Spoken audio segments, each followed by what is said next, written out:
আসসালামু আলাইকুম ওয়া রাহমাতুল্লাহি ওয়া বারাকাতুহু। প্রিয় দর্শক মণ্ডলী, কাছে দূরে দেশে প্রদেশের দেশে বিদেশের সকল দর্শক মণ্ডলী যারা এই মুহূর্তে আমাদের সাথে যুক্ত হয়েছেন এবং ভবিষ্যতে যুক্ত হবেন, সবাইকে প্রীতি এবং শুভেচ্ছা জানিয়ে আমরা আমাদের আজকের নির্ধারিত লাইভ শুরু করছি। দর্শক মণ্ডলী, আজকে আমাদের সাথে অলরেডি যুক্ত হয়েছেন আহলে সুন্নাহ ওয়াল জামাতের অন্যতম ভাষ্যকার, অন্যতম মুখপত্র মুফতি রিজওয়ান রফিক হাফিজাহুল্লাহ। আমাদের সাথে আরো দুইজন আহলে সুন্নাহ ওয়াল জামাতের ভাষ্যকার যুক্ত হবেন। তারা যুক্ত হলে ইনশাআল্লাহ তাদের সাথে আপনাদের পরিচয় করে দেব। দর্শক মণ্ডলী, আমাদের মূল আলোচ্য বিষয়ে যাওয়ার পূর্বে আমরা দুটো সংশয় নিরসন করতে চাই। একটা সংশয় হলো এই, অনেক ক্ষেত্রে অনেক ভাইদেরকে আমরা বলতে শুনি, তারা আমাদেরকে প্রায় বলে যে মৃত ব্যক্তিদের দোষ চর্চা কেন আপনারা করেন। প্রিয় দর্শক মণ্ডলী, আপনাদের খেদমতে আমরা নিবেদন করতে চাই যে আসলে কোনো ব্যক্তি যখন মৃত্যুবরণ করে সেই ব্যক্তির সাথে রিলেটেড সম্পৃক্ত যদি কোনো দোষ থাকে, যেরকম সে ব্যক্তি নামাজ পড়ে না, বেনামাজি ছিলেন ইত্যাদি বিষয়, তাহলে সে বিষয়ে কিন্তু কোনো ওলামায়ে কেরাম কখনোই কিন্তু তার আলোকপাত করে না।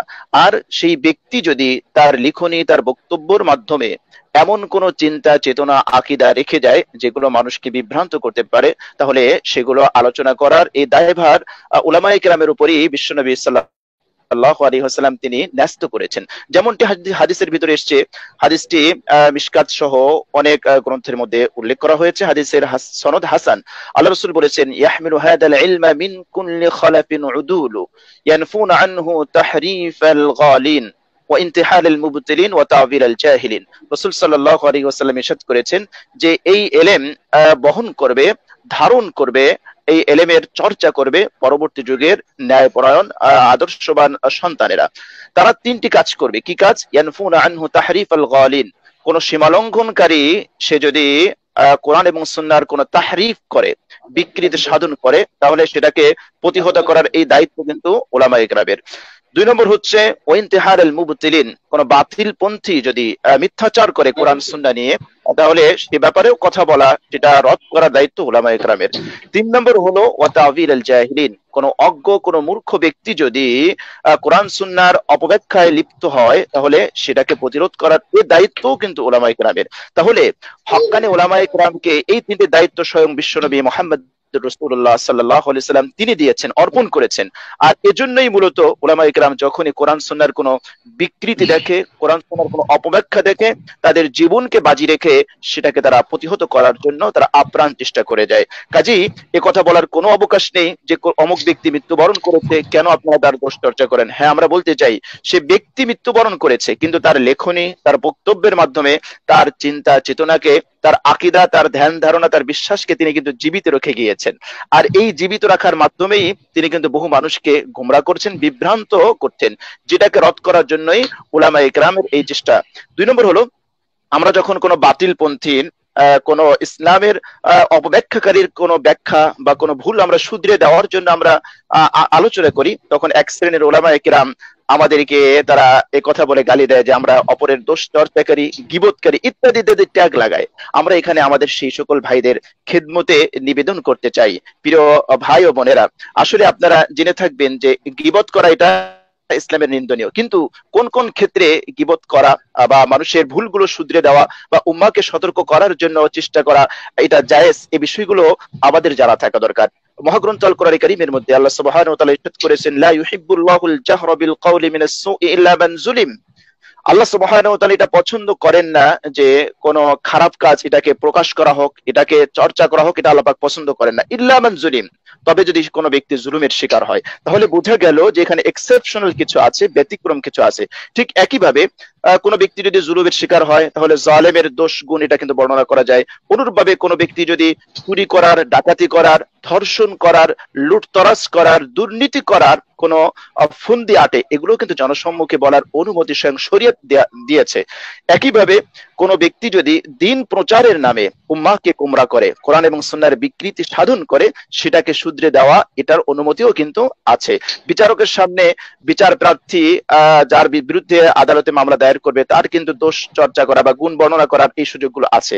এগুলো কোনো অবস্থাতেই গীবতের ভিতরে পড়বে না। সুতরাং আমরা যেন কখনোই এগুলো বলে হক্কানি উলামায়ে কেরাম তাদের যে গতি, কোরআন এবং সুন্নাহকে সঠিক ব্যাখ্যাকে উপস্থাপন করার, জাতিকে সঠিক দিক নির্দেশনা দেওয়ার জন্য তাদের যে মেহনত, এই মেহনতকে যেন আমরা ব্যাহত না করি, বরং আমাদের উচিত হলো হক্কানি উলামায়ে কেরাম তারা যদি কোরআন এবং সুন্নাহ অনুযায়ী কথা বলে, মানুষদেরকে সঠিক পথের দিক নির্দেশনা দেয়, তাদেরকে সর্বতভাবে সহযোগিতা করা।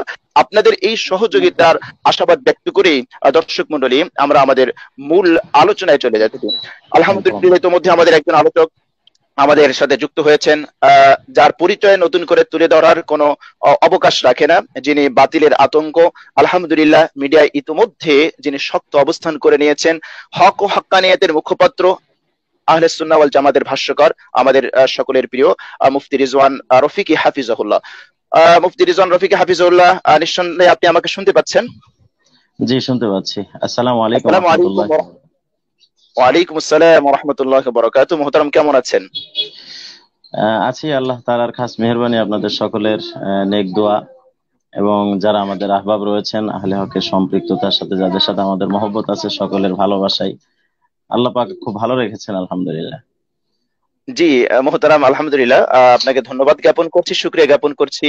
অনেক ব্যস্ততার মাঝেও আমাদের সাথে যুক্ত হয়েছেন এবং কোরআন এবং সুন্নাহ অনুযায়ী কথা বলে আপনি দর্শকদেরকে সঠিক বিষয়টি উপস্থাপন করবেন, এজন্য দর্শক উপকৃত হবে। আপনাকে ধন্যবাদ জ্ঞাপন করছি। সাথে সাথে আমরা চলে যাচ্ছি আমাদের আলোচনা দীর্ঘায়িত না করে মূল আলোচ্য বিষয়। আমরা জানি যে আবুল আলা মওদুদী রহিমাহুল্লাহ, তাকে নিয়ে অনেক আলোচনা সমালোচনা আছে। তো আজকে যে বিষয়টি আপনার কাছে জানতে চাই সেটি হলো, আহলে সুন্নাহ ওয়াল জামাতের সাথে আসলে মওদুদী রহিমাহুল্লাহ কি তার কোনো আকীদা আহলে সুন্নাহ ওয়াল জামাতের আকীদার সাথে খেলাফ, এরকম কিছু আপনার মনে হয় কিনা? এমন কোন আকীদা যেটা তিনি পোষণ করতেন, যে আকীদা আসলে আহলে সুন্নাহ ওয়াল জামাতের সাথে সাংঘর্ষিক এবং যে আকীদা পোষণ করলে অনেক ক্ষেত্রে ঈমান হারা হওয়ার সম্ভাবনা রয়েছে, তার লেখনী, তার বক্তব্যের মাঝে এমন কোন আকীদা আপনার চোখে বা আপনার দৃষ্টিতে ধরা পড়েছে কিনা? আপনি তিনটা পয়েন্ট আলোচনা করবেন। এক নম্বর হলো যে আহলে সুন্নাহ ওয়াল জামাতের আকীদা কি, মওদুদী রহিমাহুল্লাহ ওই ক্ষেত্রে কি আকীদা পোষণ করেছেন, এক্ষেত্রে কোরআন এবং সুন্নাহ আমাদেরকে কি দিক নির্দেশনা দেয়। জি মোহতারাম। হ্যাঁ, শুকরিয়া মুফতি আবু মোহাম্মদ রহমানী ভাই, আমাদের সকলের শ্রদ্ধাভাজন ব্যক্তিত্ব। আপনাকে আজকে আপনার আসলে লাইভে আসতে পেরে আমি নিজেকেও ধন্য মনে করছি, কারণ আপনি অল্প সময়ে যে অবস্থানটা এলমি লাইনে করে নিয়েছেন, বিশেষ করে বুখারী শরীফের সাথে আপনার যে সম্পর্ক এবং তাআল্লুমের সাথে সম্পর্ক, যাই হোক, সব মিলিয়ে আপনি যে প্রশ্নটি আমাকে করেছেন সেটা হচ্ছে, আবুল আলা মওদুদী সাহেব তিনি যে লেখালেখিগুলো করে গেছেন, অবশ্য আমি তার ভালো দিকগুলোকে অবশ্যই আমি পছন্দ করি। তিনি যে ভালো দিকগুলো লিখে গিয়েছেন বা তার যে চিন্তা চেতনার ভালো সাইডটা ছিল, অবশ্যই আমি সেটাকে সমর্থন করি এবং সেটাকে আমরা অবশ্যই এক্ষেত্রে তাকে ধন্যবাদ জানাই। কিন্তু তিনি লেখার মধ্যে এমন কিছু ভুল করে গেছেন, চাই সে ভুলটা তার ইচ্ছাই হোক অথবা অনিচ্ছাই হোক, সেটা কিভাবে তিনি করেছেন আমি জানি না, কারণ তিনি মৃত্যুবরণ করেছেন। তার ব্যাপারে সরাসরি আমি শুনতে পাইনি, তার কাছে গিয়ে জিজ্ঞেস করারও সুযোগ নেই। তবে তিনি যে ভুলগুলো করেছেন, সে ভুলগুলো তিনি স্বেচ্ছাই করেছেন কি অনিচ্ছাই করেছেন, সেটা তিনি একমাত্র জানেন, আল্লাহ তাআলা জানেন এবং তিনি জানেন।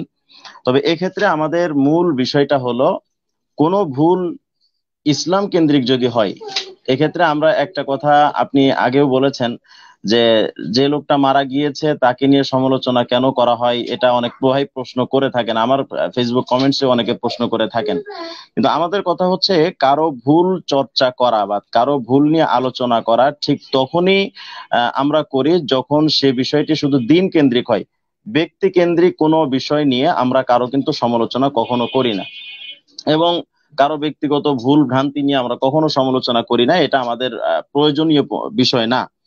কিন্তু যখন কোনো বিষয় যেটা দ্বীনের সাথে সম্পৃক্ত থাকে বা আকীদার সাথে সম্পর্ক থাকে, তখন সেই বিষয়ে আমাদের কথা বলাটা গুনাহ হওয়া তো দূরের কথা, বরং এটা আমাদের উপরে জরুরি হয়ে পড়ে। এবং অনেক ক্ষেত্রে আমাদের ওলামায়ে কেরাম এবং আমাদের ওলামা হযরত, আহলে হক ওলামা হযরত, তারা এটাও বলে থাকেন যে এটা ফরজে কেফায়া, যে এটা অবশ্যই জাতিকে সতর্ক আমাদের অবশ্যই করতে হবে। তো এক্ষেত্রে আপনি যে প্রশ্নটি আমাকে করেছেন যে আবুল আলা মওদুদী সাহেব এমন কোন কথা বলেছেন কিনা যেটা তাদের সাথে আমাদের দূরত্বের অবস্থান বা ইসলামের সাথে সাংঘর্ষিক এমন কোন আকীদা পোষণ করেন কিনা। দেখুন রাহমানি ভাই, এ ব্যাপারে আবুল আলা মওদুদীর যে সমস্ত বইগুলো আছে, এই বইগুলো ঠিক যারা পড়েছে তারা তার ভুলগুলো ধরতে পেরেছে, কিন্তু যারা তার বইগুলো পড়েনি তারা কিন্তু অহেতুক দূর থেকে আমাদের সমালোচনা করছেন। অনেক ভাই আমাদের ব্যাপারে বলেন যে কিছু কিছু টুন্ডা মৌলানারা তারা আবুল আলা মওদুদীর বই না পড়ে তারা আবুল আলা মওদুদীর ভুল ধরে। তা আমি ওই ভাইকে যদি প্রশ্ন করি যে উনি কি আবুল আলা মওদুদীর লেখা বই যে ভাষায় লেখা সেই ভাষাটি কি উনি জানেন? নিশ্চয়ই না। তাহলে উনি এই বিষয়ে কিন্তু চরম অজ্ঞ, কারণ যিনি এই আলোচনাটি করেছেন বা এই কথাটি বলেছেন তিনি কিন্তু উর্দু সম্পর্কে জানেন না। তো যিনি উর্দু সম্পর্কে জানেনই না তিনি মওদুদী সাহেব কি লিখেছেন এটা বুঝবেন কিভাবে? তিনি বলবেন হ্যাঁ বঙ্গ অনুবাদ পড়েছে, বঙ্গ অনুবাদের মধ্যে যে এটাই সঠিক হয়েছে, অর্থটা ঠিক হয়েছে, এটা আপনি বুঝবেন কেমনে? আপনি তো উর্দু ভাষাই জানেন না। তাহলে আবুল আলা মওদুদী সাহেবের ভুলগুলো তারাই ধরতে পারবেন যারা আবুল আলা মওদুদীর লেখা ভাষা সম্পর্কে প্রথমে ধারণা রাখেন এবং দ্বিতীয়ত কোরআন হাদিসের সম্পূর্ণ ধারণা, মোটামুটি ধারণা রাখেন। তো ওলামায়ে দেওবন্দ যারা আমাদের বাংলাদেশের ওলামায়ে দেওবন্দ বা ওলামায়ে কওমিয়া যারা আছেন তাদের কিন্তু প্রাথমিক যে শিক্ষার মধ্যে প্রথম যে শিক্ষা দেওয়া হয় তার মধ্যে অন্যতম একটি শিক্ষা হলো উর্দু ভাষা। উর্দু ভাষাটা কিন্তু আমাদের প্রাথমিক একটি ধারণা দেওয়া হয়। তো যেহেতু আমাদের কওমি মাদ্রাসার উলামায়ে কেরাম উর্দু সম্পর্কে ভালো লেখাপড়া করেছেন এবং উর্দু ভাষা সম্পর্কে জানেন, তো তারা আবুল আলা মওদুদীর বইগুলো পড়ার সুযোগ পেয়েছেন এবং তার অসংখ্য ভুল, যেই ভুলগুলো সরাসরি আকীদার সাথে, ইসলামের সাথে সরাসরি সাংঘর্ষিক এবং ইজমায়ে উম্মতের সাথে সরাসরি সাংঘর্ষিক, এমন অসংখ্য, শুধু দুই একটি নয়, অসংখ্য আকীদা এমন আছে মওদুদী সাহেবের যে আকীদাগুলো নিয়ে আলোচনা করতে গেলে এরকম লাইভ আমাদের বছরের পর বছর চলে যাবে, কিন্তু লাইভ শেষ হবে না। কিন্তু যেহেতু এটা বিস্তৃত একটি অঙ্গন, যেমন ইসমতে আম্বিয়া তথা আম্বিয়া কেরাম তারা মাসুম ছিলেন কিনা, আদালতে সাহাবা, এরপরে ইকামতে দিন, না এরপরে ইকামতে সলা, মানে এমন বিষয়গুলো আছে যে বিষয়গুলো প্রত্যেকটা বিষয়ের জন্য লং টাইমের দরকার। আদালতে সাহাবার উপরে লং টাইমের দরকার, ইসমতে আম্বিয়ার উপরে লং টাইমের জি দরকার, জি নামাজের জি ব্যাপারে, ইকামতে সলাতের ব্যাপারে লং টাইম দরকার। জি মুফতি রেজন রফিক হাফিজাহুল্লাহ, আমি আপনার কাছে জানতে চাচ্ছি যে আসলে সবগুলো বিষয় তো আমরা একদিন আলোকপাত করে শেষ করতে পারবো না। আপনার কাছে হ্যাঁ, সবচেয়ে গুরুত্বপূর্ণ, সবচেয়ে ইম্পর্টেন্ট, যেখানে আমাদের ঈমান এবং আকীদা সম্পৃক্ত এরকম কোন একটা বিষয়, যেরকম ইসমতে আম্বিয়া হতে পারে, যেখানে দ্বীনের শিকড় যেখানে গ্রথিত, দ্বীনের মূল যেখানে নিহিত, হ্যাঁ, এই বিষয়ে যদি আহলে সুন্নাহ ওয়াল জামাতের সাথে কোনো বিষয়ে সাংঘর্ষিক থাকে, এই বিষয়টা যদি আপনি স্পর্শ করতেন।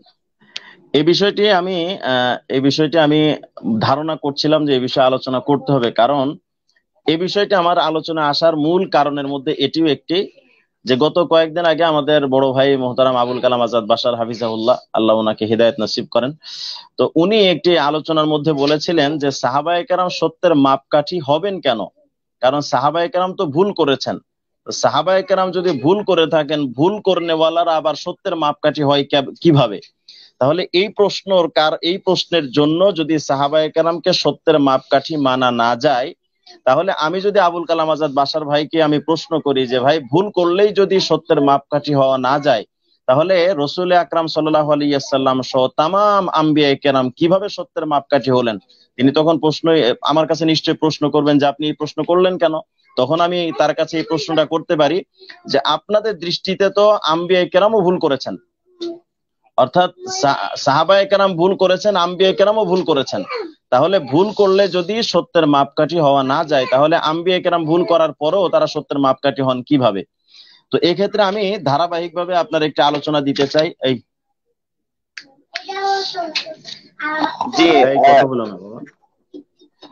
জি এক্ষেত্রে আমি রফিকি ভাই, রেজান রফিকি ভাই, আপনাকে আমি ধন্যবাদ জ্ঞাপন না করে পারছি না। আসলে এত চমৎকার একটি সলিউশন আপনি দিয়েছেন যে হকের মাপকাঠি যদি ভুল করার কারণে যদি সত্যের মাপকাঠি মানা না যায়, তাহলে আপনি যে পয়েন্টটা ধরেছেন, মানে একেবারে দুধের ভিতর থেকে মাখন বের করে এনেছেন। তাদের আকীদা, তাদের বিশ্বাস অনুযায়ী আপনি ঠিকই ধরেছেন যে নবীরা তারাও মাসুম, এটা তারা মানতে নারাজ, তাহলে তো নবীরাও হ্যাঁ, সত্যের মাপকাঠি হতে পারেন না। চমৎকার একটি পয়েন্ট নিয়ে এসেছেন, জাযাকাল্লাহ খায়ের। শুক্রিয়া। তো আমি এই ক্ষেত্রে ইসমতে আম্বিয়া তথা আম্বিয়া আলাইহিমুসসালাম তারা মাসুম বা নিষ্পাপ কিনা, এই ব্যাপারে আমি 3টি ধাপে, যেহেতু আপনি আমাকে কথা বলতে বলেছেন, তো আমি শুরুতে এ ব্যাপারে আহ উম্মতের যে ফায়সালাটা, অর্থাৎ উম্মতে মুহাম্মদী সাল্লাল্লাহু আলাইহি ওয়াসাল্লামের ফায়সালাটা, ইজমায়ে উম্মত যেটাকে বলা হয়, উম্মতের ঐক্যমত বা সর্বসম্মতিক্রমে গৃহীত সিদ্ধান্ত, এ ব্যাপারে কি, এই বিষয়ে আমি প্রথমে আলোচনা করব। এরপরে এ ব্যাপারে মওদুদী মরহুম তিনি কি লিখেছেন, এবং শেষ দিকে আমি আলোচনা করব যে তিনি এই ব্যাপারে মূলত কোরআন সুন্নাহ আমাদের কি দিক নির্দেশনা দিচ্ছে। তো প্রথমে আমি এই বিষয়টা এখানে বলতে চাই, এবং দর্শক শ্রোতা যারা আছেন তাদেরকে আমি এ ব্যাপারে দৃষ্টি আকর্ষণ করে বলবো যে বিষয়টা যেহেতু খুবই গুরুত্বপূর্ণ, এজন্য একটু এদিকে নজর রাখার জন্য।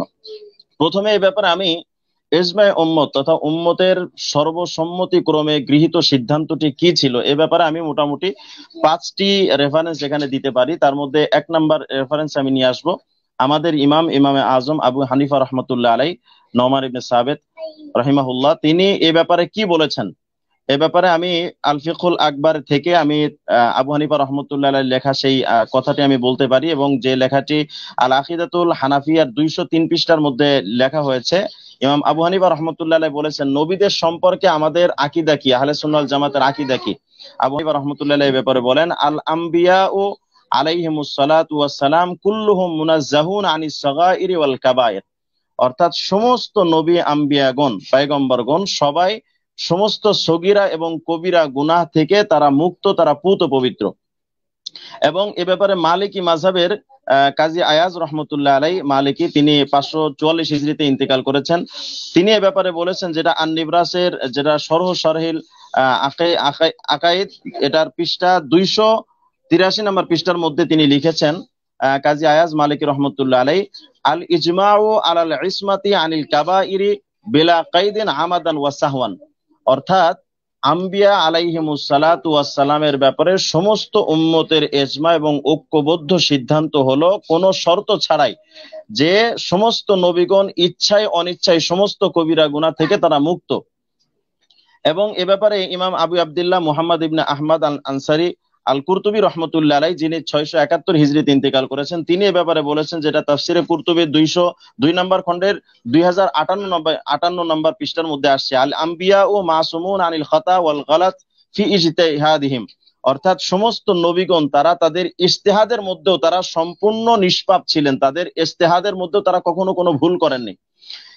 এবং চতুর্থ পর্যায়ে আমি মোল্লা আলী কারি রহমতুল্লাহ আলাইহি, যিনি 1014 হিজরিতে ইন্তেকাল করেছেন, তিনি মিরকাতের 1 নম্বর খণ্ডে 300 নম্বর পৃষ্ঠা এবং হিদায়াতুস সারির 1 নম্বর খণ্ডের 104 নম্বর পৃষ্ঠার মধ্যে আম্বিয়া কেরামের ব্যাপারে উনার আকীদা কি বা উনাদের আকীদা কি তিনি স্পষ্ট করে লিখেছেন যে, আল আম্বিয়া ও মাসুমুনা ক্বাবলা নবুওয়াতি ওয়া বাদাহা আন কাবাইরিজ যুনুব ওয়া সাগাইরাহা ওয়ালাউ সাহওয়ান আলা মা হুয়াল হাক্কু ইনদাল মুহাক্কিকিন। অর্থাৎ আম্বিয়া কেরামের ব্যাপারে আমাদের আকীদাটা হলো তারা ক্বাবলা নবুওয়া এবং বাদান নবুওয়া, অর্থাৎ রিসালাত পাওয়ার আগে এবং পরে সমস্ত কবিরা এবং সগীরা গুনাহ ইচ্ছাই হোক অনিচ্ছাই হোক, অনিচ্ছাকৃত ভাবেও তারা করেননি। এটার উপরেই মুহাক্কিকিনদের সিদ্ধান্ত হলো এটার উপরে। এরপরে মুফতি আজম পাকিস্তান মুফতি শফি রহমতুল্লাহ আলাইহি, তিনি আম্বিয়া কেরামের ব্যাপারে আমাদের আকীদাটা কি এ ব্যাপারে তিনি মারিফুল কোরআনের 1 নম্বর খণ্ডের 195 নম্বর পৃষ্ঠার মধ্যে তিনি লিখেছেন। যেহেতু এই ব্যাপারে অনেকের বিভিন্ন রকম মন্তব্য রয়েছে, উনি শেষ একটা ফিনিশিং থেকে লম্বা আলোচনা করে তিনি শেষ ফিনিশিং টেনে এটা বলেছেন যে, তাহকিক ইয়ে হ্যায় कि আম্বিয়া আলাইহিমুস সালাম की इस्मत तमाम गुनाहों से अक्लन और नकलन साबित है। অর্থাৎ এটা হচ্ছে একটা উপসংহার বা পুরোপুরি একটি মুলাখাস একটা আলোচনা তিনি এখানে লিখে উপহার দিয়েছেন, যে সমস্ত নবীগণ সমস্ত গুনাহ থেকে তারা পবিত্র, এবং এই কথাটি যুক্তি ভিত্তিক এবং মানে রেওয়ায়াত ভিত্তিক, অর্থাৎ কোরআন সুন্নাহ ভিত্তিক এবং যুক্তি ভিত্তিক কথাটা হচ্ছে সমস্ত নবীরা সমস্ত গুনাহ থেকে তারা পবিত্র।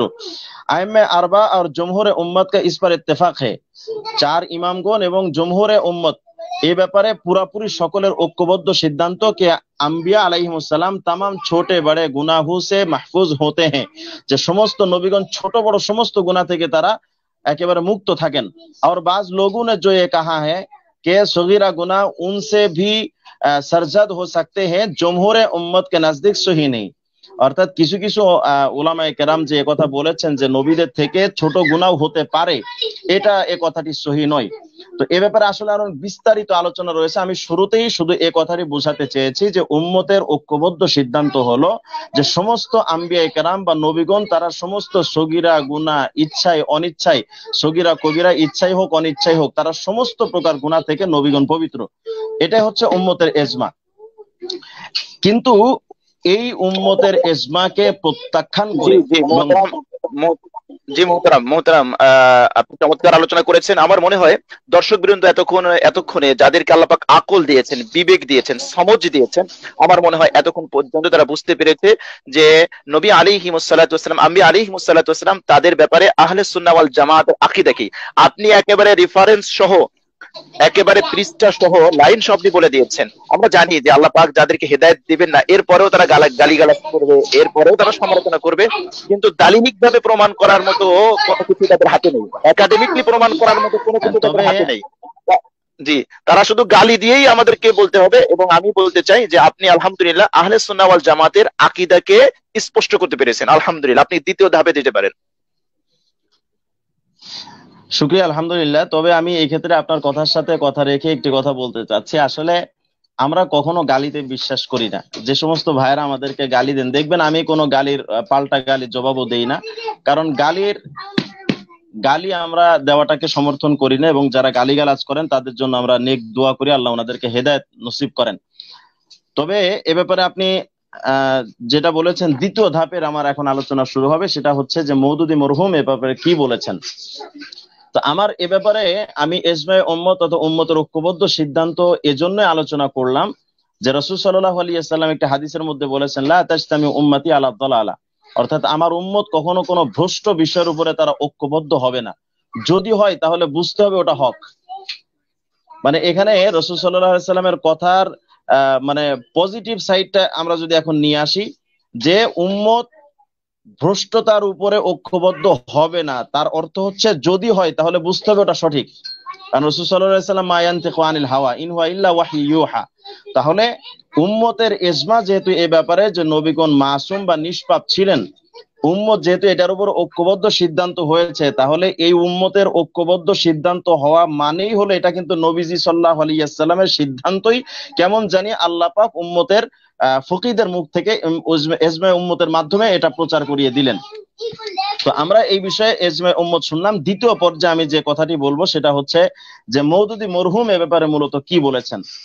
যেহেতু আমি এখানে যে ফকিদের আলোচনা করলাম, আবু হানিফা রহমতুল্লাহ তিনি 150 হিজরিতে ইন্তেকাল করেছেন, কাজী আয়াজ রহমত মালিক রহমতুল্লাহ 544 হিজরিতে ইন্তেকাল করেছেন, এরপরে ইমাম আবি আব্দুল্লাহ মুহাম্মদ ইবনে আহমদ আনসারী আল কুরতুবী রহমতুল্লাহ তিনি 671 হিজরিতে ইন্তেকাল করেছেন, মোল্লা আলী কারি রহমতুল্লাহ 1014 হিজরিতে ইন্তেকাল করেছেন। ওনারা কিন্তু সবাই আমাদের অনেক আগে। ইমাম আবু হানিফা রহমতুল্লাহ এখান থেকে 1300 বছর আগে। এরপরে ইমাম মালিক কাজী আয়াজ রহমতুল্লাহ এখান থেকে প্রায় 900 বছর আগে।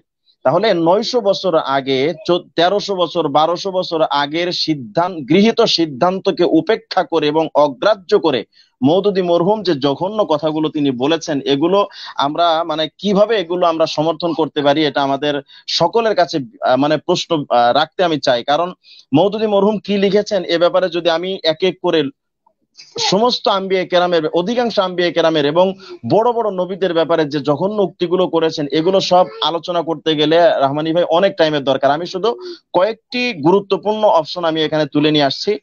তার মধ্যে তাফিমাতের 1 নম্বর খণ্ডের 193 নম্বর পৃষ্ঠা, যেই মৌলানা আমাদেরকে টুন্ডা মৌলানা বলেছেন, ওনাকে আমি বলবো যে আমরা মওদুদী মরহুমের বই পড়েছি কিনা আপনি দয়া করে আমাদের রেফারেন্স গুলো আপনি নিয়ে ঠিক উর্দু যে বইটি থেকে আমরা তুলে ধরছি সেই উর্দু বইগুলো আপনারা একটু দয়া করে তালাশ করবেন, তাহলে বুঝবেন যে আমরা টুন্ডা মৌলানা হয়ে আমরা পড়াশোনা করেছি কিনা ভুলভাল উল্লেখ করেছি। তাফিমাতের যেটা মওদুদী মরহুমের লেখা 1 নম্বর খণ্ডের 193 নম্বর পৃষ্ঠার মধ্যে মওদুদী মরহুম লিখছেন, और तो बसा औकात पैगंबरों तक को नफ्स शरीर की रहजानी के खतरे पेश आ गई हैं। অর্থাৎ নবীদের, পয়গম্বর বা নবীদের তো মাঝে মাঝে নবীদেরও তো নফসে শরীর মানে হলো আপনার মানে দুষ্ট আত্মা, বা এটাকে কি সহজভাবে কি বলা যায়, মানে খারাপ নফস বা দুষ্ট আত্মা যেটাকে বলে, এই দুষ্ট আত্মার আক্রমণের শিকার বা কুমন্ত্রণার শিকার মাঝে মধ্যে তো নবীরাও হয়েছেন। চিন্তা করুন, নবীদের শানে দুষ্ট আত্মা মানে তাদের উপরে আক্রমণ করলো আর নবীরা সে আক্রমণের শিকার হলো, এটা হলো মওদুদী মরহুমের লেখা, এটা আমার লেখা না। দ্বিতীয় পর্যায়ে তর্জমানুল কোরআনের 158 নাম্বার পৃষ্ঠার মধ্যে আরেকটি আলোচনা মওদুদী মরহুম লিখেছেন, अंबिया राय और फैसले की गलती भी करते थे, बीमार भी होते थे, आजमाइश में भी डाले जाते थे, हत्ता के कसूर भी उनसे हो जाते थे और उन्हें सजा तक दी जाती थी। অর্থাৎ নবী আম্বিয়া কেরামগণ আমরা যেমন আমরা কোনো সিদ্ধান্ত দিতে গেলে বা রায় ফয়সালা দিতে গেলে আমরাও ভুল করি, এমন ভুল নবীরাও করেছেন। আমরা যেমন অসুস্থ হই নবীরা তেমন অসুস্থ হয়েছেন। আজমাইশ মে ভি ডালে যাতে থে, তাদেরকে পরীক্ষাও আল্লাহ যেমন ইমানদারদের পরীক্ষা নেন তাদেরও পরীক্ষা নিয়েছেন। হাত্তাকে কসুর ভি উনসি হো জাতি থে, অর্থাৎ তাদের থেকে কসুরি যেটাকে কি বলা হয় মানে কমতি বা অপূর্ণতা বা ত্রুটি বিচ্যুতি এগুলো তাদের দ্বারা হয়ে যেত এবং উনহে সাজা তাক দি জাতি থে, এবং তাদেরকে এর জন্য শাস্তিও দেওয়া হয়েছে। চিন্তা করুন নবীদের শানে কত চরম বিয়াদবি এগুলো। এরপরে মওদুদী মরহুম তাফিমাতের 2 নম্বর খণ্ডে 56 নম্বর পৃষ্ঠার মধ্যে লিখেছেন যে ইসমত দরআসল আম্বিয়া কে লাওয়াজিমাত জাত সে নেহি হ্যায়, অর্থাৎ নিষ্পাপ হওয়া এটা আম্বিয়া বা নবীদের এটা মানে জন্মগত স্বভাবের অন্তর্ভুক্ত নয়, बल्कि अल्लाह ताला ने उसको मनसब नबुवत की जिम्मेदारियां सही तौर पर अदा करने के लिए मुसलहतन खताओं और लग्जशों से महफूज फरमाया है, वरना अगर अल्लाह की हिफाजत थोड़ी देर के लिए भी उनसे मनफक हो जाए, जिस तरह आम इंसानों से भूल चूक और गलतियों होती हैं इसी तरह अंबिया से भी हो सकती हैं। और ये एक लतीफ नुक्ता है कि अल्लाह ताला ने बिल इरादा, এই জিনিসটা আমাদের মওজু ইস্তেশাদ খুব গুরুত্বপূর্ণ পয়েंट, अल्लाह ताला ने बिल इरादा हर नबी से किसी न किसी वक्त अपनी हिफाजत उठाकर 1-2 लफ्ज़े सरजद हो जाते दी हैं ताकि लोग अंबिया को खुदा ना समझ ले और जान है कि ये बशर है खुदा नहीं। এটা তাফিমাতের 2 নম্বর খণ্ডের 56 নম্বর পৃষ্ঠার মধ্যে সেই যিনি আমাদেরকে টুন্ডা মাওলানা বলেছেন তাকে আমরা লক্ষ্য করে এই বিষয়টা বলছি। এটা তাফিমাতের 2 নম্বর খণ্ডের 56 নম্বর পৃষ্ঠার মধ্যে এসে এখানে মওদুদী মরহুম লিখছেন যেটা একটা সূক্ষ্ম বিষয় যে আল্লাহ তাআলা নে বিল ইরাদা, আল্লাহ ইচ্ছা করে। এখানে গত কয়েকদিন আগে আমাদের আবরার ভাই একটি কথা বলেছিলেন যার কারণে তারা অনেক সমালোচনা করেছেন। ধন্যবাদ জানাই আবরার ভাইকে যে তিনি তার ভুলটাকে শুধরে নিয়েছেন এবং এটা কিন্তু আহলে হকের পরিচয় যে যদি কোনো ভুল আহলে হকের তারা হয়ে যায় সাথে সাথে তাওবা ইলাল্লাহ, সাথে সাথে তিনি তওবা করে ফেলেন। কিন্তু মওদুদী মরহুমের কি হলো যে তিনি বছরের পর বছর ধরে এই লেখাগুলো চলতেই ছিল এবং ওলামায়ে দেওবান আহলে হক ওলামায়ে কেরাম ধরিয়ে দেওয়ার পরে তিনি কিন্তু এগুলোর থেকে কখনো তিনি নিজেকে শুধরে নেননি, বরং সেটার উপরে অটুট থেকেই তিনি ইন্তেকাল করেছেন। তো এখানে মোহতারাম আমি একটু আপনার সাথে একটু অ্যাড করতে যাচ্ছি, সেটা হলো যে আজকে আসলে এই আলোচনা পর্যালোচনাগুলো কেন করতে হয়। যারা আবুল আলা মওদুদী রহিমাহুল্লাহ তাদের যারা ফলোয়ার যারা অনুসারী আছে তারাও কিন্তু ইচ্ছা করলে এই লেখাগুলোর উপর আপত্তি তুলে তারা কিন্তু পরবর্তী প্রকাশনা থেকে তারা কিন্তু এগুলো ডিলিট করে দিতে পারে বা এখানে এগুলো কিন্তু তারা বলে দিতে পারতো যে এখানে এই ভুলগুলো হয়েছে। যেহেতু তারা এই ভুলগুলো শুধরায়নি বরং এগুলোই প্রত্যক্ষ হোক পরোক্ষ ভাবে হোক যে কোনো ভাবে এগুলোকে তারা শিল্টার দিয়ে আসার জন্য চেষ্টা করেছে, কখনো অপব্যাখ্যা করেছে, কখনো ভিন্ন আঙ্গিকে ব্যাখ্যা দাঁড় করানোর খোঁড়া যুক্তি তারা দাঁড় করিয়েছে, যার কারণেই কিন্তু এই আলোচনা পর্যালোচনাগুলো আজকে ওলামায়ে হকের করতে তারা বাধ্য হয়েছে। তো এক পর্যায়ে আমরা বলতে পারি যে এই আলোচনাগুলো আজকে আমাদের করতে তারা বাধ্য করেছে মওদুদী রহিমাহুল্লাহ তিনি নিজে যেরকম শুধরাননি, তার অনুসারী যারা রয়েছে তারা যারা মওদুদী রহিমাহুল্লাহর সেই কিতাবগুলো যারা প্রকাশনার ভিতরে এনেছেন বা জনসম্মুখে এনেছেন তারাও কিন্তু শুধরায়নি। তাহলে আমরা বলতে পারি আপনারা যদি এই পদক্ষেপগুলো গ্রহণ করতেন তাহলে আজকে ওলামায়ে হকের কিন্তু এই পথে তাদের নামতে হতো না। জি জি মোহতারাম, জি চমৎকার বলছিলেন। শুকরিয়া, আপনি রহমানী ভাই যে কথাটা বললেন যে আসলে এখানে আমি আরেকটি কথা অ্যাড করতে চাই। গত 2 দিন আগে সম্ভবত আমাদের জামাত ইসলামের একজন ভাই, একজন তরুণ আলোচক, আমাদের সিনিয়র মোল্লা নাজিম ভাই, তিনি একটা পোস্ট দিয়েছেন বিশেষ করে আমাকে লক্ষ্য করে, যে মানে তিনি মূলত আলোচনা শেষ দিকে গিয়ে তিনি লিখছেন যে আসুন একসাথে আমরা কাজ করি। আচ্ছা, আমার এই প্রশ্নটা কেন আমাকে করবেন, বা আমাকে এই আহ্বানটা আপনি কেন করবেন যে আমরা একসাথে কাজ করি? আমরা কি ঝামেলা করেছি কোনো? এসমতে আম্বিয়া নিয়ে বা আদালতে সাহাবা নিয়ে আমরা কি প্রথম কোনো আলোচনা করেছি? কেউ কি বলতে পারবে যে কোন কওমের আলেম নবীজি সাহাবা একরাম সত্যের মাপকাঠি কি না? এটা তো অনেক আগেই সিদ্ধান্ত হয়ে গেছে। ওই বিষয়গুলো এখন নতুন করে তুলে আনছে কারা? যারা আনছে নিশ্চয়ই তারাই ফিতনাবাজ। তো এই প্রশ্নগুলো যদি আমাদেরকে করা হয়, আমাদের আরো করুণ হয় তাদের প্রতি, যে এই প্রশ্নটা আমাদের করবেন কেন? আদালতে সাহাবা বা সত্যের মাপকাঠি হওয়া না হওয়ার ব্যাপারে আলোচনা প্রথম শুরু করলেন আমাদের আবুল কালাম আজাদ বাশার ভাই। কি দরকার ছিল তার? যেহেতু এই বিষয়টা নিয়ে দীর্ঘদিন আগে এটা সিদ্ধান্ত হয়ে গেছে, এগুলো তো নতুন করে এনে আবার এই যে ঝগড়া ফিতনা লাগানো, এটা তো প্রয়োজন ছিল না। কিন্তু সেই বিষয়টা জি জি কিন্তু তারা জি করে এখন তারা আবার আমাদেরকে দাওয়াত দিচ্ছেন, আসুন ঐক্যের সাথে কাজ করি। নিজেরা ফিতনা লাগিয়ে দিয়ে আমাদের উপরে দোষ চাপানো হচ্ছে। জি মোহতারাম, আমি একটু অ্যাড করতে চাই। আমাদের অনেক দর্শক আমাদেরকে বারবার একই কথা বলছেন যে আপনারা কেন বারবার মওদুদী রহমতুল্লাহ আলাই বলছেন, রহিমাহুল্লাহ বলছেন, মরহুম বলছেন। তো আমরা তো বলতে চাই ভাই, আমরা তো উদার, আমরা তো চাই যে উম্মতে মুহাম্মাদীর প্রত্যেকটি সদস্য, নবী আলাইহিস সালাতু ওয়াস সালামের প্রত্যেকটি সদস্য আল্লাহ পাক তাদেরকে মাফ করে দিন। মওদুদী রহিমাহুল্লাহ, তাদের সাথে তো আমাদের ব্যক্তিগত কোনো শত্রুতা নাই, তাদের সাথে জমি জমা টাকা পয়সার লেনদেনে আমাদের ব্যক্তিগতভাবে ওয়াল্লাহি আল্লাহর কসম আমাদের কোনো শত্রুতা নাই। তো আমরা তো শুভাকাঙ্ক্ষীদার, আমরা তো চাই যে আল্লাহ পাক তার ভুল ত্রুটিগুলো মার্জনা করে দিক, ক্ষমা করে দিক। এজন্যই আমরা তাকে বারবার রহিমাহুল্লাহ বলছি। এটা উলামায়ে হকের উদারতার পরিচয় বলতে পারেন। যতই আপনারা আমাদেরকে গালি দেন, সংকীর্ণ মনা বলেন, কিন্তু আমাদের কাজকর্মে আমরা প্রমাণ করে দিতে চাই যে আসলে আমরা উদার, আমরা হক। জি মোহতারাম, চমৎকার বলছিলেন।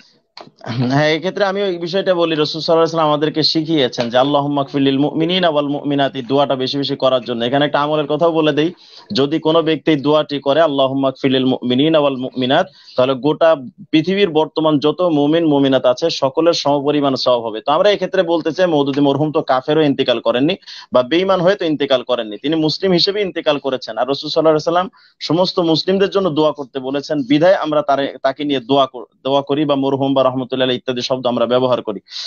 যাই হোক, তো এগুলো ছিল মূলত মওদুদী মরহুমের লিখিত বক্তব্য নবীদের ব্যাপারে। আপনি এক্ষেত্রে যদি আরো তালাশ করেন, যাদের এই ব্যাপারে নেশা রয়েছে যে আরো জানার প্রয়োজন, তাহলে তারা মওদুদী মরহুমের যত লিখিত বইগুলো আছে বইগুলো পড়তে পারে। ঈসা আলাইহিস সালাম সম্পর্কে, মূসা আলাইহিস সালাম সম্পর্কে, দাউদ আলাইহিস সালাম সম্পর্কে, সুলাইমান আলাইহিস সালাম সম্পর্কে উনি যত্রতত্র যেখানে সেখানে ভুল ধরেছেন। যাই হোক, নবীদের ভুল ধরাটা এটা ওনার জন্য কতটুকু ঠিক হয়েছে এটা দর্শকের উপরে আমি ছেড়ে দিলাম।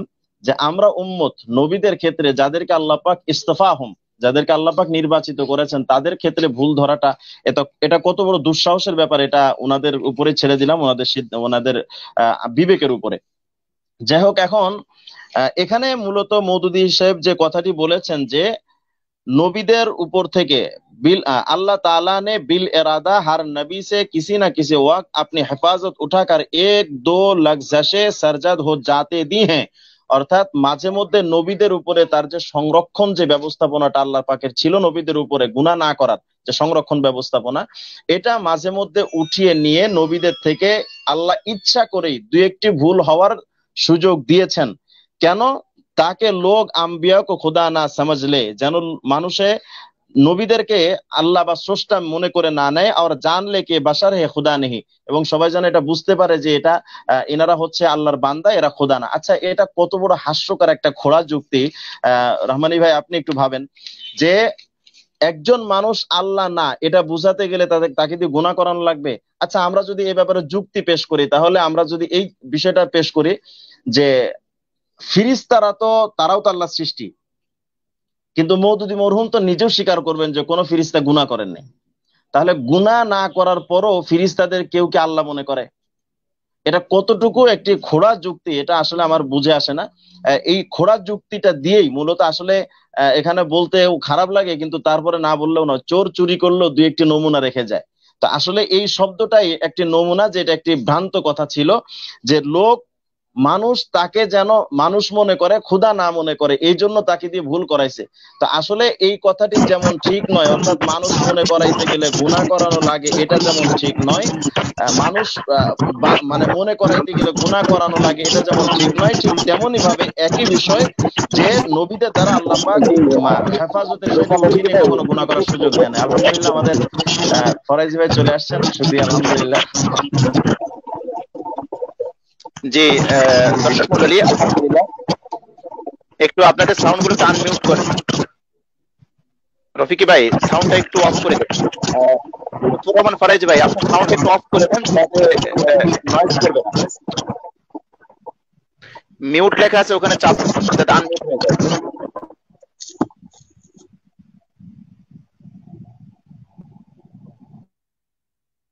জি দর্শক মন্ডলী, আলহামদুলিল্লাহ ইতোমধ্যে আমাদের সাথে আরেকজন আহলে সুন্নাহ ওয়াল জামাতের ভাষ্যকার বাতিলের আতঙ্ক, যিনি সর্বপ্রথম বাতিলের বিরুদ্ধে, আলহামদুলিল্লাহ বাতিল একসময় পুরো মিডিয়াকে দখল করে নিয়ে তারা তাদের ইচ্ছা মতো মতবাদ প্রচার করে যাচ্ছিল। আলহামদুলিল্লাহ যে কজন উলামায়ে হক যাদের দীপ্ত পদচারণায় এই মিডিয়া থেকে আলহামদুলিল্লাহ বাতিল এখন অনেকটা লেজ গুটিয়ে পালাতে বাধ্য হচ্ছে, তাদের মধ্যে অন্যতম হচ্ছেন আমাদের লুৎফর রহমান ফারাইজি ভাই, হাফিজাহুল্লাহ, আল্লাহ পাক যেন তাকে দীর্ঘ হায়াত দান করেন। আমাদের সাথে যুক্ত হয়েছেন। দর্শক মন্ডলী, আমরা তার কাছে যাব শীঘ্রই। আমাদের মুফতি রেজওয়ান রফিকি হাফিজাহুল্লাহ তিনি যে বিষয়টি আলোকপাত করছিলেন শেষের দিকে, আমরা ইনশাআল্লাহ এরপরেই আমাদের ফারাইজি ভাইয়ের কাছে যাব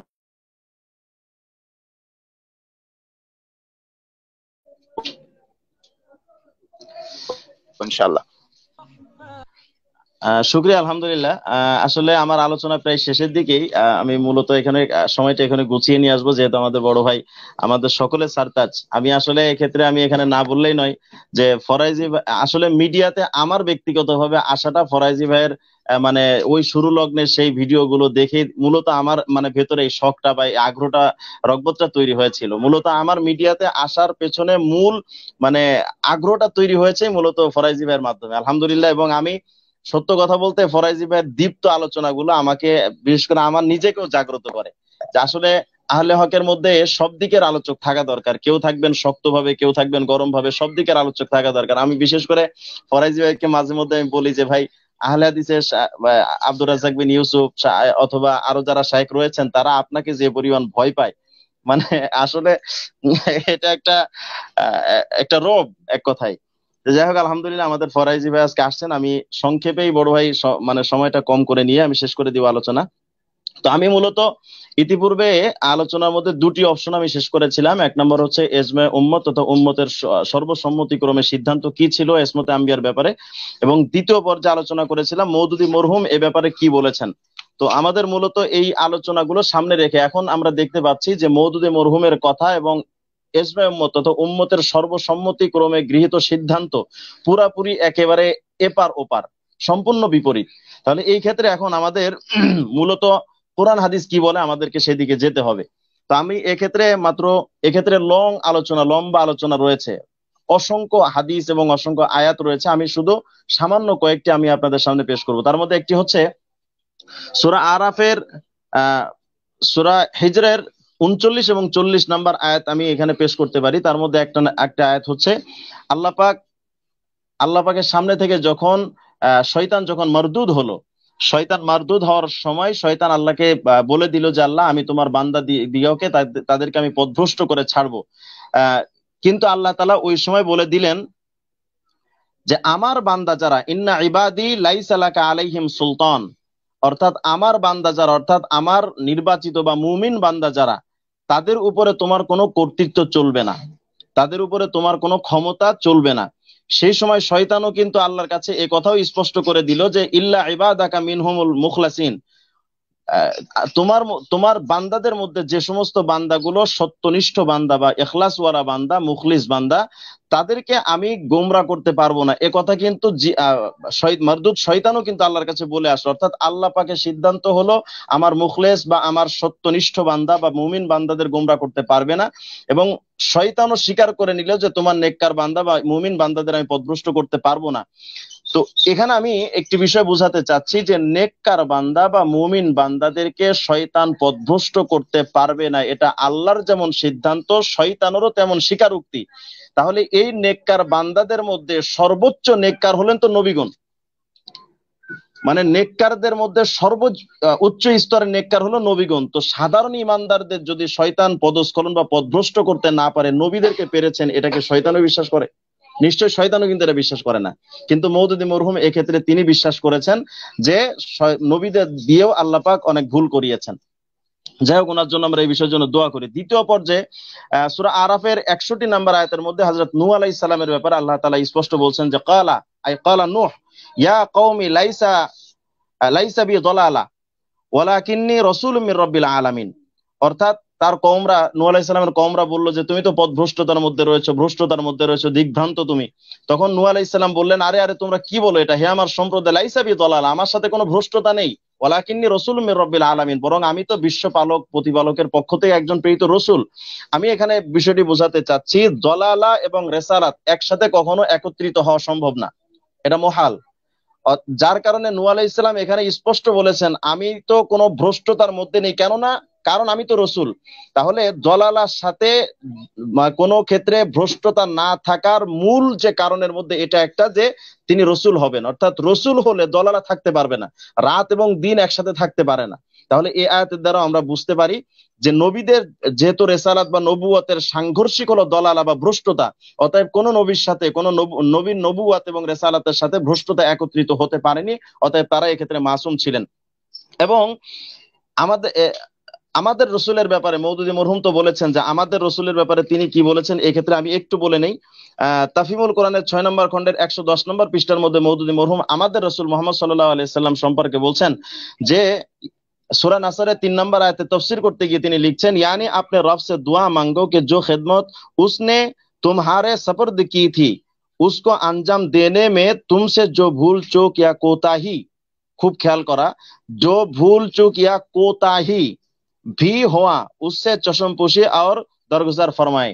অর্থাৎ হে নবী মুহাম্মদ ওয়াস্তাগফির, আল্লাহ পাক যে বলছেন ওয়াস্তাগফির, এই আল্লাহর কাছে ক্ষমা চান, ক্ষমা প্রার্থনা করুন, এর অর্থ কি? এর অর্থ মওদুদী মরহুম লিখছেন যে অর্থাৎ হে রাসূল মুহাম্মদ, আপনি আপনার রবের কাছে এই দোয়া করুন যে খেদমত করার জন্য আল্লাহ আপনাকে দায়িত্ব দিয়েছিলেন, সেই খেদমত দায়িত্ব পালন করতে গিয়ে আপনার দ্বারা যে সমস্ত ভুল ত্রুটি এবং কোতাহি, মানে যে সমস্ত অপূর্ণতা বা ত্রুটি বিচ্যুতি যেগুলো আপনার দ্বারা হয়েছে, এর দ্বারা এই বিষয়গুলো যেন আল্লাহ পাক আপনাকে ক্ষমা করে দেন। নাউজুবিল্লাহি মিন যালিক। রাসূল সাল্লাল্লাহু আলাইহি সাল্লামের ব্যাপারে কত জঘন্য একটি মিথ্যাচার এবং রাসূল সাল্লাল্লাহু আলাইহি সাল্লামের ব্যাপারে রিসালাতের উপরে কত মারাত্মক একটি প্রশ্ন তোলা হলো যে রাসূল সাল্লাল্লাহু আলাইহি সাল্লামের ব্যাপারে এমন কথা বলা হচ্ছে। তার মানে কোনো মানুষের দ্বারা যদি ভুল ভ্রান্তি হয়ে যায় তাহলে নিশ্চয়ই তিনি পথভ্রষ্ট ছিলেন বা ভ্রষ্টতা দিকভ্রান্ত ছিলেন। কোন মানুষ যতক্ষণ পর্যন্ত দিকভ্রান্ত না হয় বা পথভ্রষ্ট না হয় বা তার সত্যের উপর থেকে আসল সিরাতে মুস্তাকিম থেকে সরে না যায় ততক্ষণ তার দ্বারা ভুল ত্রুটি বা ইত্যাদি হতে পারে না। অথচ মওদুদী মরহুম এটা লিখেছেন যে রাসূল সাল্লাল্লাহু আলাইহি সাল্লাম ভুল করেছেন এবং তার দ্বারা অপূর্ণতা ছিল। অথচ আল্লাহ তাআলা কোরআন শরীফে সূরা নাজমের 1-2 নম্বর আয়াতের মধ্যে বলছেন ওয়ান নাজমি ইযা হাওয়া মা দাল্লা সাহিবুকুম ওয়া মা গাওয়া, যে রাসূল সাল্লাল্লাহু আলাইহি সাল্লাম কখনো তিনি দিকভ্রান্ত পথভ্রষ্ট হননি। আল্লাহ পাক কসম করে এটা বলছেন, আল্লাহ পাক কসম করে বলতেছেন যে নবী কখনো পথভ্রষ্ট বা সঠিক রাস্তা থেকে বের হয়ে যাননি, কিন্তু মওদুদী মরহুম বলতেছেন না, তিনি করেছেন। তাহলে মওদুদী মরহুমের কথার সাথে আল্লাহ পাকের সরাসরি কথার সাংঘর্ষিক। চতুর্থ নাম্বার আরেকটি দলিল আমি দিব, সেটা হচ্ছে আল্লাহ পাক কোরআন শরীফের মধ্যে বলছেন লাকাদ কানা লাকুম ফি রাসূলিল্লাহি উসওয়াতুন হাসানা, যে তোমাদের উত্তম আদর্শ জন্য, তোমাদের রাসূলের মধ্যে তোমাদের জন্য উত্তম আদর্শ রয়েছে। ফি রাসূলিল্লাহি উসওয়াতুন হাসানা, এখানে ফি কওলি রাসূলিল্লাহি সাল্লাল্লাহু আলাইহি সাল্লাম অথবা ফি আমালি রাসূলিল্লাহি সাল্লাল্লাহু আলাইহি সাল্লাম বলা হয় নাই, ফি রাসূলিল্লাহি সাল্লাল্লাহু আলাইহি সাল্লাম, মানে রাসূল সাল্লাল্লাহু আলাইহি সাল্লাম পুরা জিন্দেগিকে এখানে ইস্তেআব করা হয়েছে। পুরা রাসূলের জিন্দেগিটাকে আমাদের জন্য উসওয়াতে হাসানা বা উত্তম আদর্শ বলে আল্লাহ পাক আমাদের এখানে বলে দিয়েছেন। এখন যদি আমাদের নবী মুহাম্মদ সাল্লাল্লাহু আলাইহি সাল্লাম কোনো ভুল ভ্রান্ত তার পুরা লাইফে করে থাকেন, তাহলে নিশ্চয়ই সেটাও আমাদের জন্য আদর্শ, নাউজুবিল্লাহ। অথচ তিনি দাবি করছেন নবী ভুল করেছেন। তাহলে আল্লাহ পাক যেহেতু বললেন যে নবীর ভেতরে তোমাদের আদর্শ রয়েছে, তাহলে নবীর মধ্যে যদি ভুল হয়ে থাকে তাহলে সেই ভুলটাকে আল্লাহ আমাদের জন্য আদর্শ করে দিয়েছেন, এটা কি কেউ মানে বিশ্বাস করা কি সম্ভব? নিশ্চয়ই এটা একটি আমাদের কাছে একটি বিভ্রান্তকর একটি কথা। যাই হোক, এরপরে ভাই আমার মনে হয় যে দলিলগুলো পেশ করেছেন, যে অকাট্য দলিল, আমার মনে হয় দর্শক বুঝে ফেলেছে। আপনি যদি আলোচনা দলিল দিয়ে আমি শেষ এই মানে দলিলটা দিয়ে আমি শেষ করে দিব, যেহেতু আমার বড় ভাই আছেন, উনি আসলে কষ্ট পাচ্ছেন, আমি ওনাকে কষ্ট দিব না। আমি শেষ একটি আলোচনা, যুক্তি এবং আয়াত ভিত্তিক জবাব এটি, যে সূরা তাহরিমের 6 নম্বর আয়াতের মধ্যে আল্লাহ পাক বলছেন প্রথমে আমাদের জানতে হবে যে নবী ফিরিস্তাগণ তারা মাসুম বা নিষ্পাপ কিনা। এ ব্যাপারে আমি সূরা তাহরিমের 6 নম্বর আয়াত এবং সূরা আম্বিয়ার 27 নম্বর আয়াত পেশ করি। আল্লাহ পাক বলছেন ফিরিস্তাদের ব্যাপারে লা ইয়াসুন আল্লাহ মা আমারাহুম ওয়া ইয়াফআলুনা মা ইউমারুন অর্থাৎ ফিরিস্তারা তারা কখনো আল্লাহ পাকের আদেশের অবাধ্য হয় না, এবং তারা যা করে সেটা আল্লাহ পাকের নির্দেশের কারণেই, নির্দেশ করা কাজগুলোই তারা করেন, অর্থাৎ নির্দেশের বাহিরে তারা কখনো কোনো কাজ করেন না। লা ইয়াসবিকুনাহু বিল কওলি ওয়া হুম বিআমরিহি ইয়ামালুন, ওহুম বিআমরিহি ইয়ামালুন, অর্থাৎ ফিরিস্তারা আল্লাহ পাকের দেওয়া নির্দেশ মোতাবেকই তারা আমল করেন। তার মানে ফিরিস্তারা কোনো গুনাহ করতে করেননি, বা ফিরিস্তারা একেবারে টোটালি নিষ্পাপ, এটা মওদুদী মরহুমও কিন্তু বিশ্বাস করেন যে ফিরিস্তারা কোনো গুনাহ করেন না। এখন কথা হলো, ফিরিস্তারা যেহেতু গুনাহ করেন না, তাহলে আমরা নিষ্পাপ এক ধরনের সৃষ্টি পেলাম, অর্থাৎ ফিরিস্তা যারা কখনো গুনাহ করেননি। এখন আমাদের জানা দরকার যে ফিরিস্তারা উত্তম নাকি আম্বিয়া বা নবীগণ উত্তম। এ ব্যাপারে ইসমাতুল আম্বিয়ার 44 নম্বর পৃষ্ঠায় ইমাম রাজি রহমতুল্লাহ আলাইহি এবং আন-নিবরাসের 284 নম্বর পৃষ্ঠার মধ্যে আল্লামা মাতুরিদি রহমতুল্লাহ আলাইহির একটি কথা নকল করা হয়েছে। ক্বালা শাইখ আল ইমাম আবু মনসুর আল মাতুরিদি, আল আম্বিয়া আহাক্কু বিল ইসমাতি মিনাল মালায়েকা, অর্থাৎ নবীগণ ফিরিস্তাদের চেয়েও মানে নিষ্পাপত্বের দিক দিয়ে তথা নিষ্পাপ হওয়ার দিক দিয়ে বেশি উপযুক্ত। তাহলে ফিরিস্তাদের চেয়ে যেহেতু নবীরা উত্তম, এবং ফিরিস্তাদের থেকে নিষ্পাপ হওয়ার দিক দিয়ে নবীরা যেহেতু উত্তম, তাহলে ফিরিস্তারা যদি টোটালি নিষ্পাপ হয় তাহলে তো নবীরা আরো বেশি নিষ্পাপ। অথচ মওদুদী মরহুম এই সমস্ত আলোচনা, আয়াত এবং ইজমা'ে উম্মত সব কিছুকে বাদ দিয়ে তিনি বিভিন্ন কিছু খোড়া যুক্তি এবং কিছু আয়াত এনে মানে বিভ্রান্তমূলক কিছু বক্তব্য দিয়ে তিনি নবীদেরকে মাসুম হওয়া থেকে তিনি মানে সম্পূর্ণ বিভ্রান্তমূলক একটি কথা পেশ করলেন। আল্লাহ তাআলা ওনাকে সমঝ দান করেন। তবে ওনার কিছু দলিলও রয়েছে, দলিলগুলো আল্লাহ চাইতো ইনশাআল্লাহ আরেকদিন আমরা মানে বিস্তারিত দলিলের জবাবগুলো কি হবে, এবং আমাদের তরফ থেকে যেহেতু অনেক জায়গায় আল্লাহ পাক বলছেন যে হে রাসূল আপনি আপনার গুনাহের জন্য ক্ষমা চান, এই গুনাহের অর্থ কি এবং এর দ্বারা কি তাফসীর করা হয়েছে, আগের যুগের তাফসীর চলবে নাকি নতুন যুগের মওদুদী মরহুমের মিস্টার মওদুদী সাহেবের তাফসীর চলবে, এই বিষয়গুলো আমরা আরেকদিন আলোচনা করবো ইনশাআল্লাহ। যেহেতু বড় ভাই আছেন, আমি শেষ করতে যাচ্ছি। জি, রিজন রফিকি ভাই অত্যন্ত চমৎকার বলেছেন, আজকে অসাধারণ বলেছেন। আমার বিশ্বাস যে আজকে যদি কেউ মানে ইনসাফের দৃষ্টিতে আপনার এই আলোচনা শুনে, আমি বিশ্বাস করি তাদের হৃদয়ের বদ্ধ দুয়ারগুলো খুলে যাবে, বদ্ধ দুয়ারগুলো উন্মোচিত হয়ে যাবে। যদি তারা হেদায়েত পাওয়ার উদ্দেশ্যে শুনে, সমালোচনা না, হেদায়েত পাওয়ার উদ্দেশ্যে যদি তারা এটা শ্রবণ করে, আমার মনে হয় এই আলোচনাগুলো, কোরআনে কারীমের এই অকাট্য নস গুলো তাদের হেদায়েতের জন্য পথ দেখাবে বলে আমি বিশ্বাস করি। আর যদি কেউ শুধুমাত্র গালি দেওয়ার, সমালোচনার জন্য শোনে, তো সেটা ভিন্ন কথা, তাদেরটা ছেড়ে দিলাম। জি, আমরা ফিরে যাচ্ছি আমাদের সকলের শ্রদ্ধেয় বড় ভাই, আমাদের বড় ভাই হক্কানিয়াতের মুখপত্র হযরত মাওলানা মুফতি লুৎফর রহমান ফরায়েজি হাফিজাহুল্লাহ আপনার কাছে যে বিষয়টি জানতে চাই সেটি হলো যে আমরা আবুল আলা মওদুদী রহিমাহুল্লাহ তার এমন কোন আকীদা বা এমন কোন বক্তব্য যেটা আহলে সুন্নাহ ওয়াল জামাতের আকীদার সাথে খেলাফ, আহলে সুন্নাহ ওয়াল জামাতের আকীদার সাথে যে আকীদা বিশ্বাস করলে, পোষণ করলে সাধারণ মুসলিম, সাধারণ উম্মত পথভ্রষ্ট হতে পারে, আপনার দৃষ্টিতে এরকম কোন আকীদা বিশ্বাস কিনা যেটা আপনি মনে করেন যে উম্মাহকে এই ব্যাপারে সতর্ক করা উচিত? জি মোহতারাম।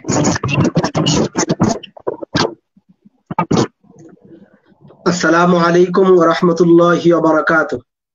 নাহমাদুহু ওয়া নুসাল্লি আলা রাসূলিহিল কারীম, আম্মা বা'দ। আল্লাহ রাব্বুল আলামিনের দরবারে শুকরিয়া আদায় করছি আজকের এই সুন্দর আয়োজনে অংশগ্রহণ করতে পেরে। আমি খুবই বিমুগ্ধ হয়ে আলোচনা শুনতেছিলাম মাওলানা মুফতি রিজওয়ানুর রফিকি সাহেব মুদ্দাজিল্লাহুল আজিজের বক্তব্য থেকে খুবই ভালো লাগতেছিল।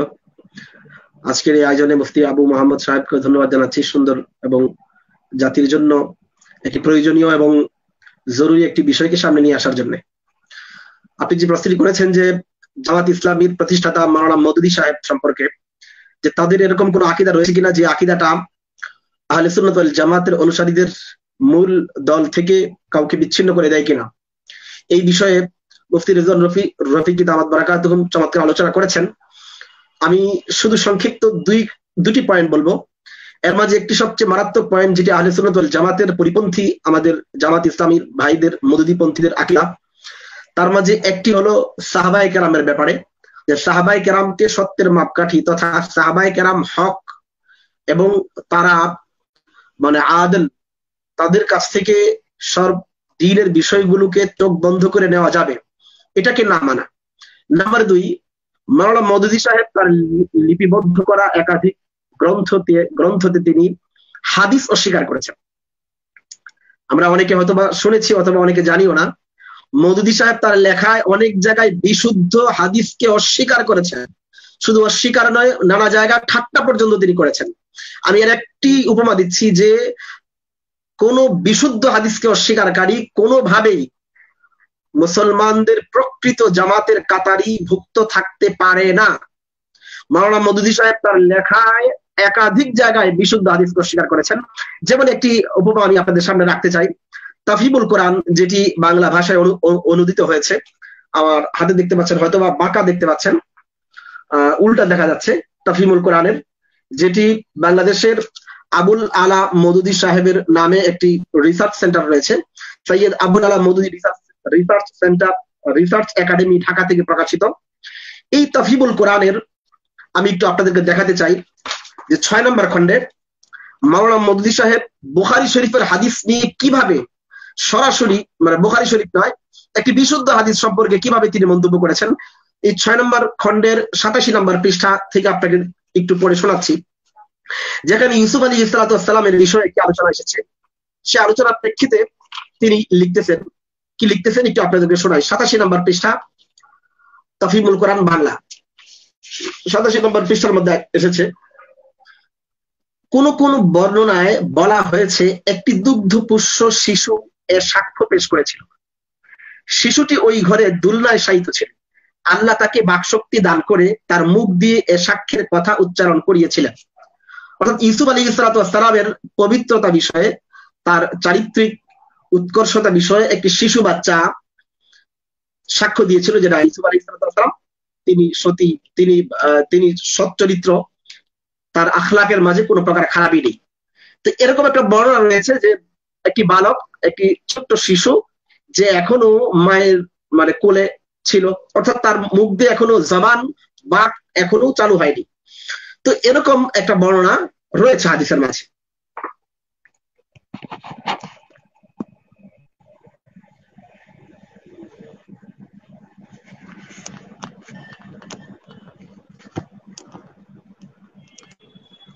এরকম একটি বর্ণনা হাদিসের মাঝে রয়েছে। তো এই হাদিসটির বিষয়ে তিনি কি মন্তব্য করতেছেন, তিনি দীর্ঘ কথা বলেছেন। তিনি লিখতে গিয়ে লিখেছেন, কিন্তু এ বর্ণনাটি কোন নির্ভুল সনদের মাধ্যমে প্রমাণিত নয়। এরপরে লিখতে লিখতে অবশেষে তিনি লিখেছেন, উল্লেখ থাকে যে মুফাসসিরগণ দুগ্ধপোষ্য শিশুর সাক্ষ্যদানের যে বর্ণনা উপস্থাপন করেছেন তা ইহুদি বর্ণনা থেকে গৃহীত হয়েছে। আমি আবার পড়ছি, যে বর্ণনাটি এসেছে হযরত ইউসুফ আলাইহিস সালামের বিষয়ে,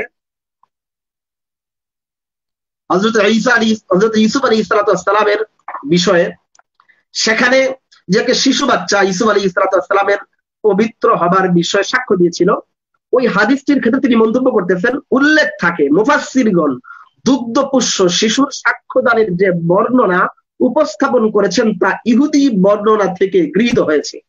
নাউযুবিল্লাহি মিন যালিক, নাউযুবিল্লাহি মিন যালিক। এই হাদিসটি একাধিক বিশুদ্ধ সনদে বর্ণিত হয়েছে। যেমন মুসনাদে আহমদ হাদিস নম্বর 2821 নম্বর হাদিস, قال ইবনে আব্বাস তাকাল্লামা আরবাতুন সিগারুন। ইবনে আব্বাস রাদিয়াল্লাহু তাআলা থেকে বর্ণিত, তিনি বলেন যে 4 জন ছোট শিশু কথা বলেছিল। এর মাঝে একজন হলেন ঈসা ইবনে মারিয়াম আলাইহিস সালাম, আরেকজন হলেন জুরাইজ, আরেকজন হলেন, এর মাঝে আরেকজন রয়েছেন ওয়া শাহিদু ইউসুফ, ইউসুফ আলাইহিস সালামের সাক্ষী।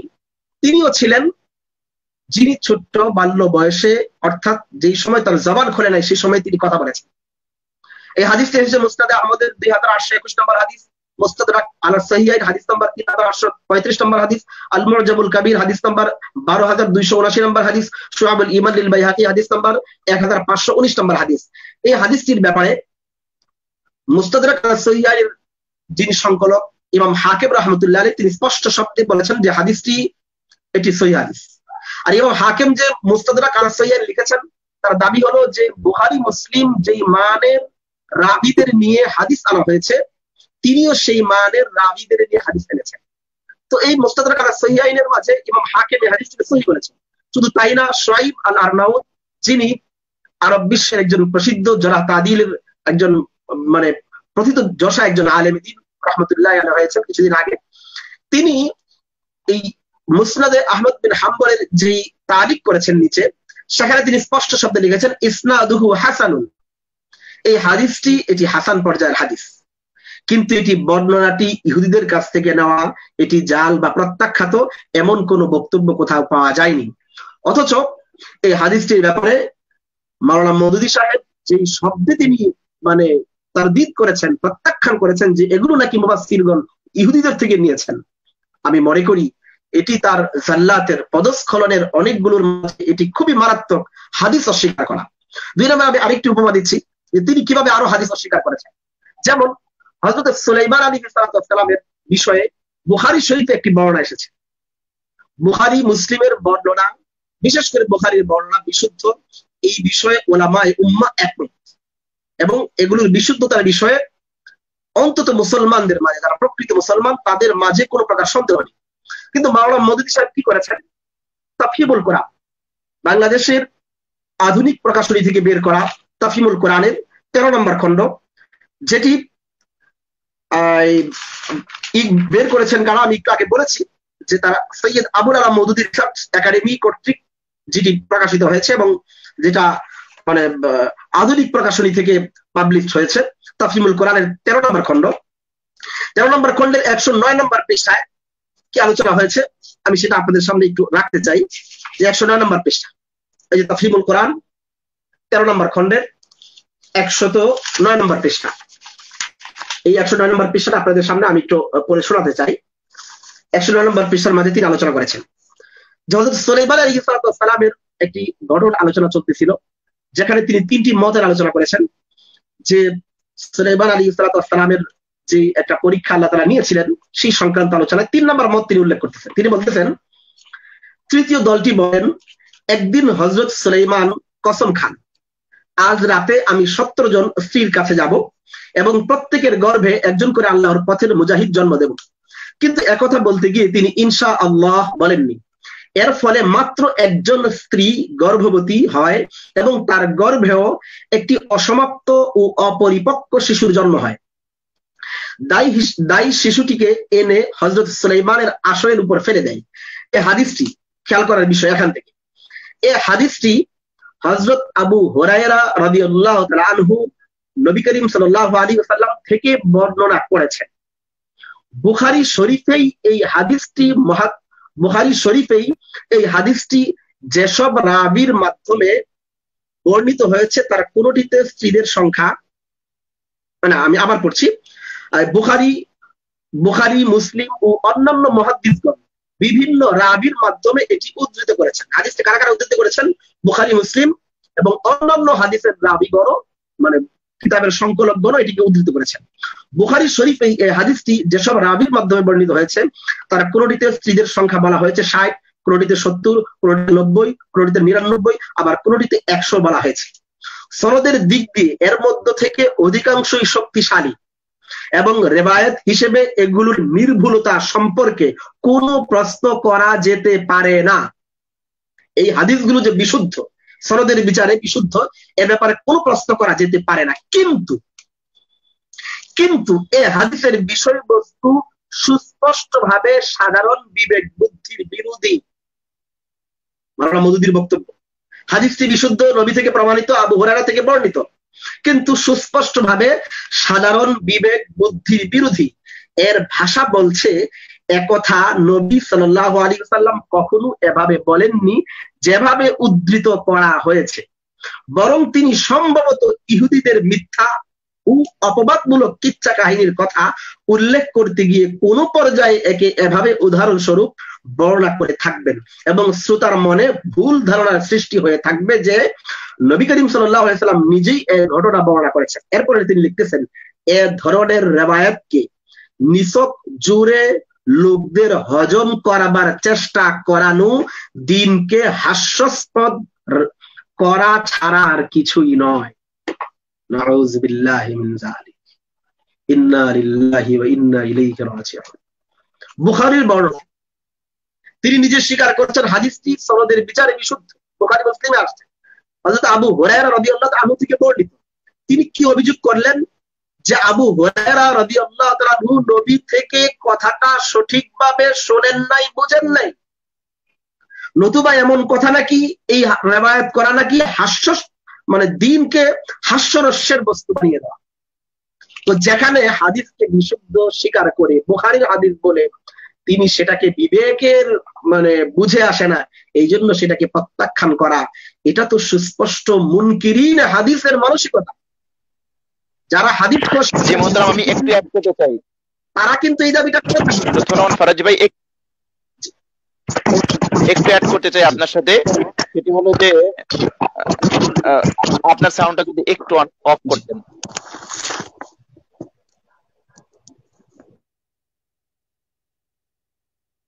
জি শ্রদ্ধেয় বড় ভাই, আপনি অনেক চমৎকার বলছিলেন। আমি এখানে একটু অ্যাড করতে চাই যে বিবেক এবং বুদ্ধি দিয়ে কোরআন এবং সুন্নাহকে যাচাই করে, এটা তো মুতাজিলাদের একটা আকীদা।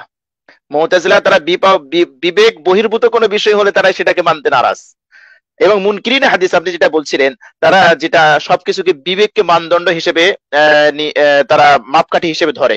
তো আমরা এখানে এটা বলতে পারি, অ্যাড করতে পারি যে এখানে মওদুদী রহিমাহুল্লাহ তার একটা উসুল তিনি এটা বানিয়ে নিয়েছিলেন যে বিবেক যদি সমর্থন করে আমরা সেটাকে নিব, আর বিবেক যদি সমর্থন না করে সেটাকে আমরা নিব না, চাই যত বিশুদ্ধ হোক, যেটা আপনি সহিহ বুখারীর উদ্ধৃতি আপনি পেশ করেছেন। তাহলে এটাও একটা তার বিভ্রান্তির একটা অন্যতম কারণ যে তিনি বিবেকের উপর নির্ভরশীল ছিলেন।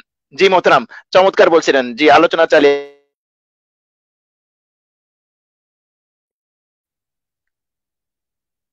জি ফারাজ ভাই আলোচনা চালিয়ে যান। শেষ করে দেব। আমি মাওলানা মুফতি রেজাউল রফিক সাহেবের বক্তব্য আলোচনা আমি শুনতে চাই, কিন্তু আমি ব্যস্ততার কারণে, আমার আব্বা অনেক অসুস্থ, আমি আপনাদের কাছে দোয়া চাই, যারা শুনতেছেন আমি সকলের কাছে দোয়া চাই, অনেক বেশি অসুস্থ, একটু পর পরে খবর নিতে হয়।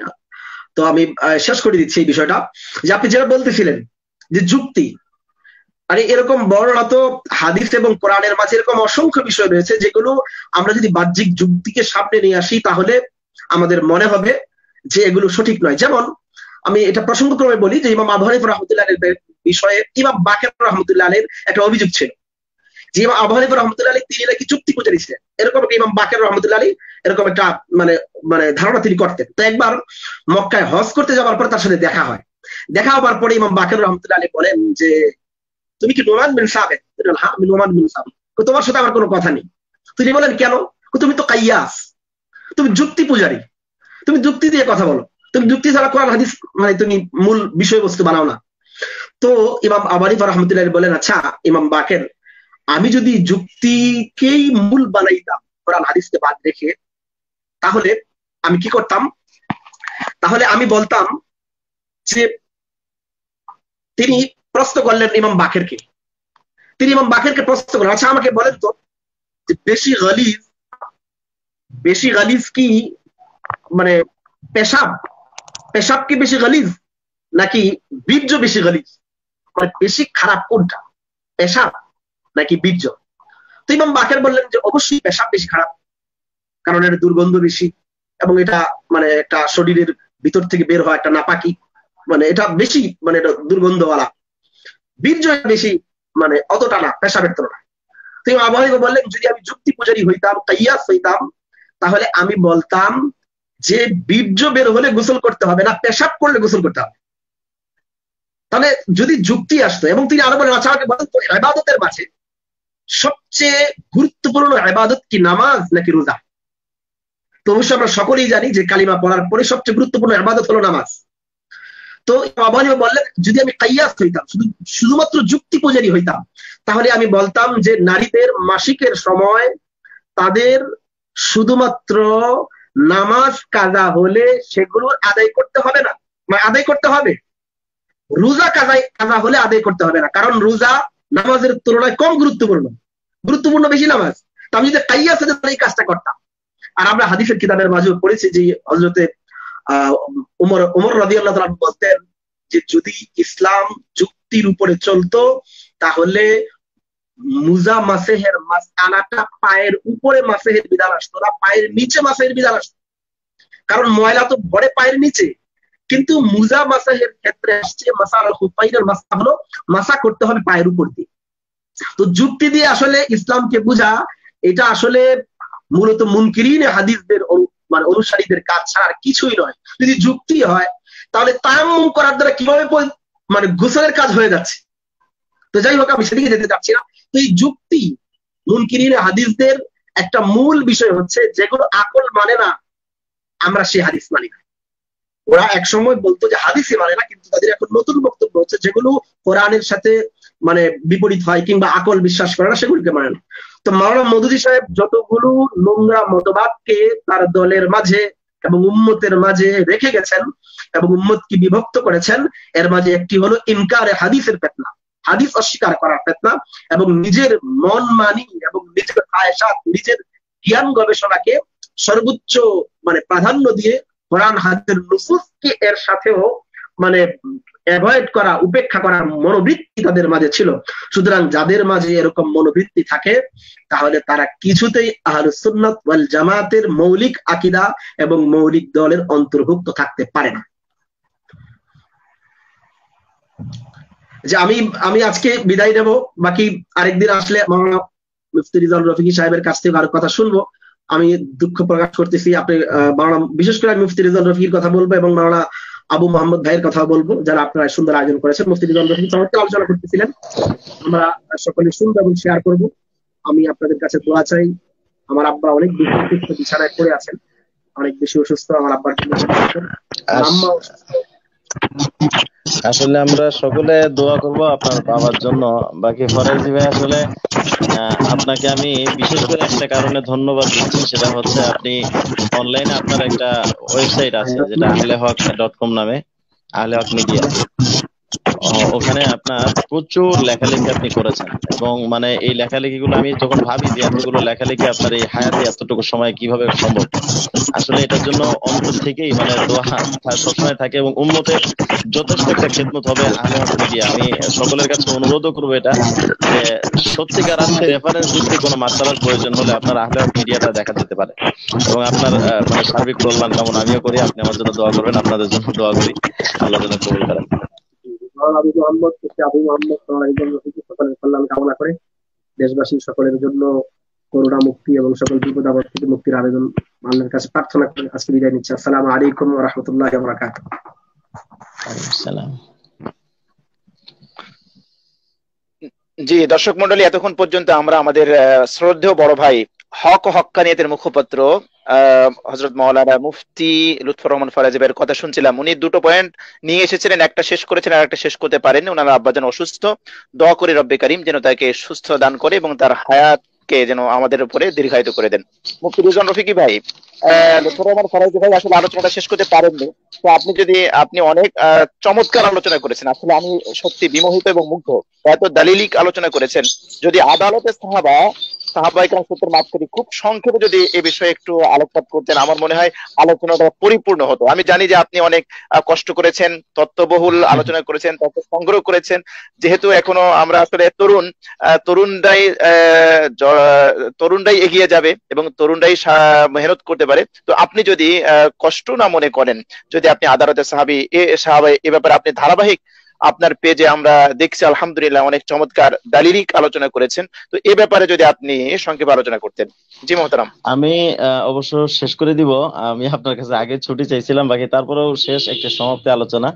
তবে আমি ওই যে ইসমতে আম্বিয়ার উপর আমার একটি কথা রয়ে গেছিল, এটা শেষ করে আদালতে সাহাবের উপর মানে সংক্ষেপে একটি আলোচনা করে শেষ করবো ইনশাল্লাহ। তো এই যে একটি আয়াত মূলত দিয়ে মওদুদী মরহুম এবং যারা আম্বিয়াদেরকে মাসুম মনে করতে চান না, তারা মূলত একটি আয়াত দিয়ে দলিল দেন, যে আয়াতটা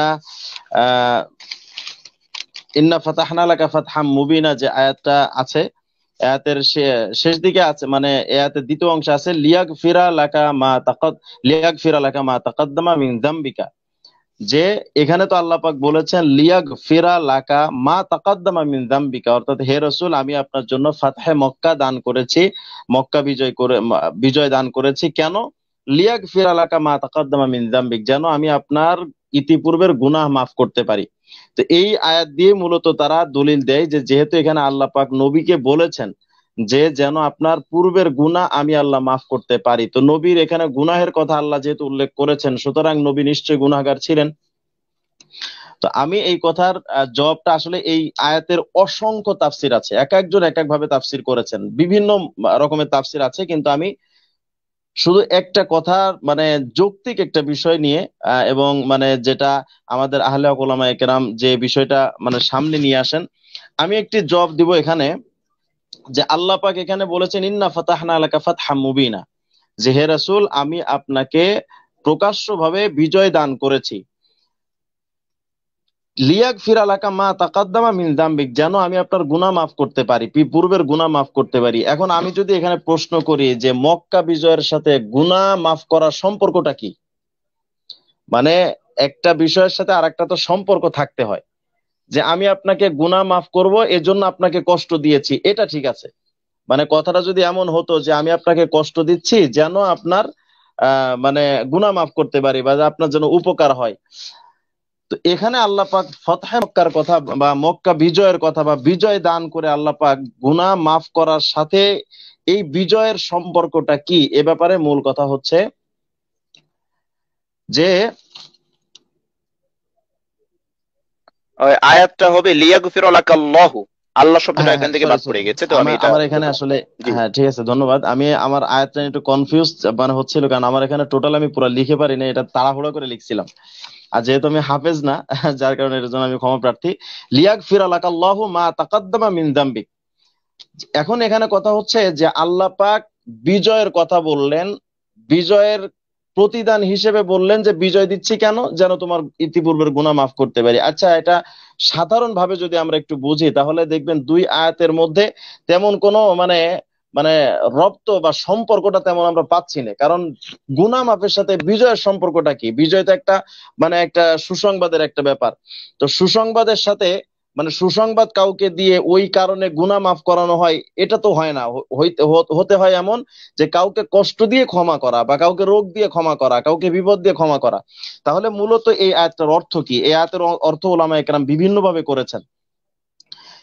এখানে আমি মূলত তিনটি জিনিস আমি আপনাকে বলতে চাই। একটা হলো লিয়াগ ফিরালাক, লিয়াগ ফিরালাক আল্লাহ। এখানে লিয়াগ ফিরার মধ্যে যে মাসদারটি রয়েছে গুফরান, গুফরান শব্দের অর্থ কি, তাকাদ্দামা শব্দের অর্থ কি, আর জাম্বুন জাম্বুকার মধ্যে যে দাম্বুন শব্দটা আছে এই দাম্বুনের অর্থ কি, এই তিনটি শব্দের অর্থ যদি আমরা বের করতে পারি তাহলে আমাদের আয়াতটির অর্থ মানে সুন্দরভাবে বের হয়ে যাবে।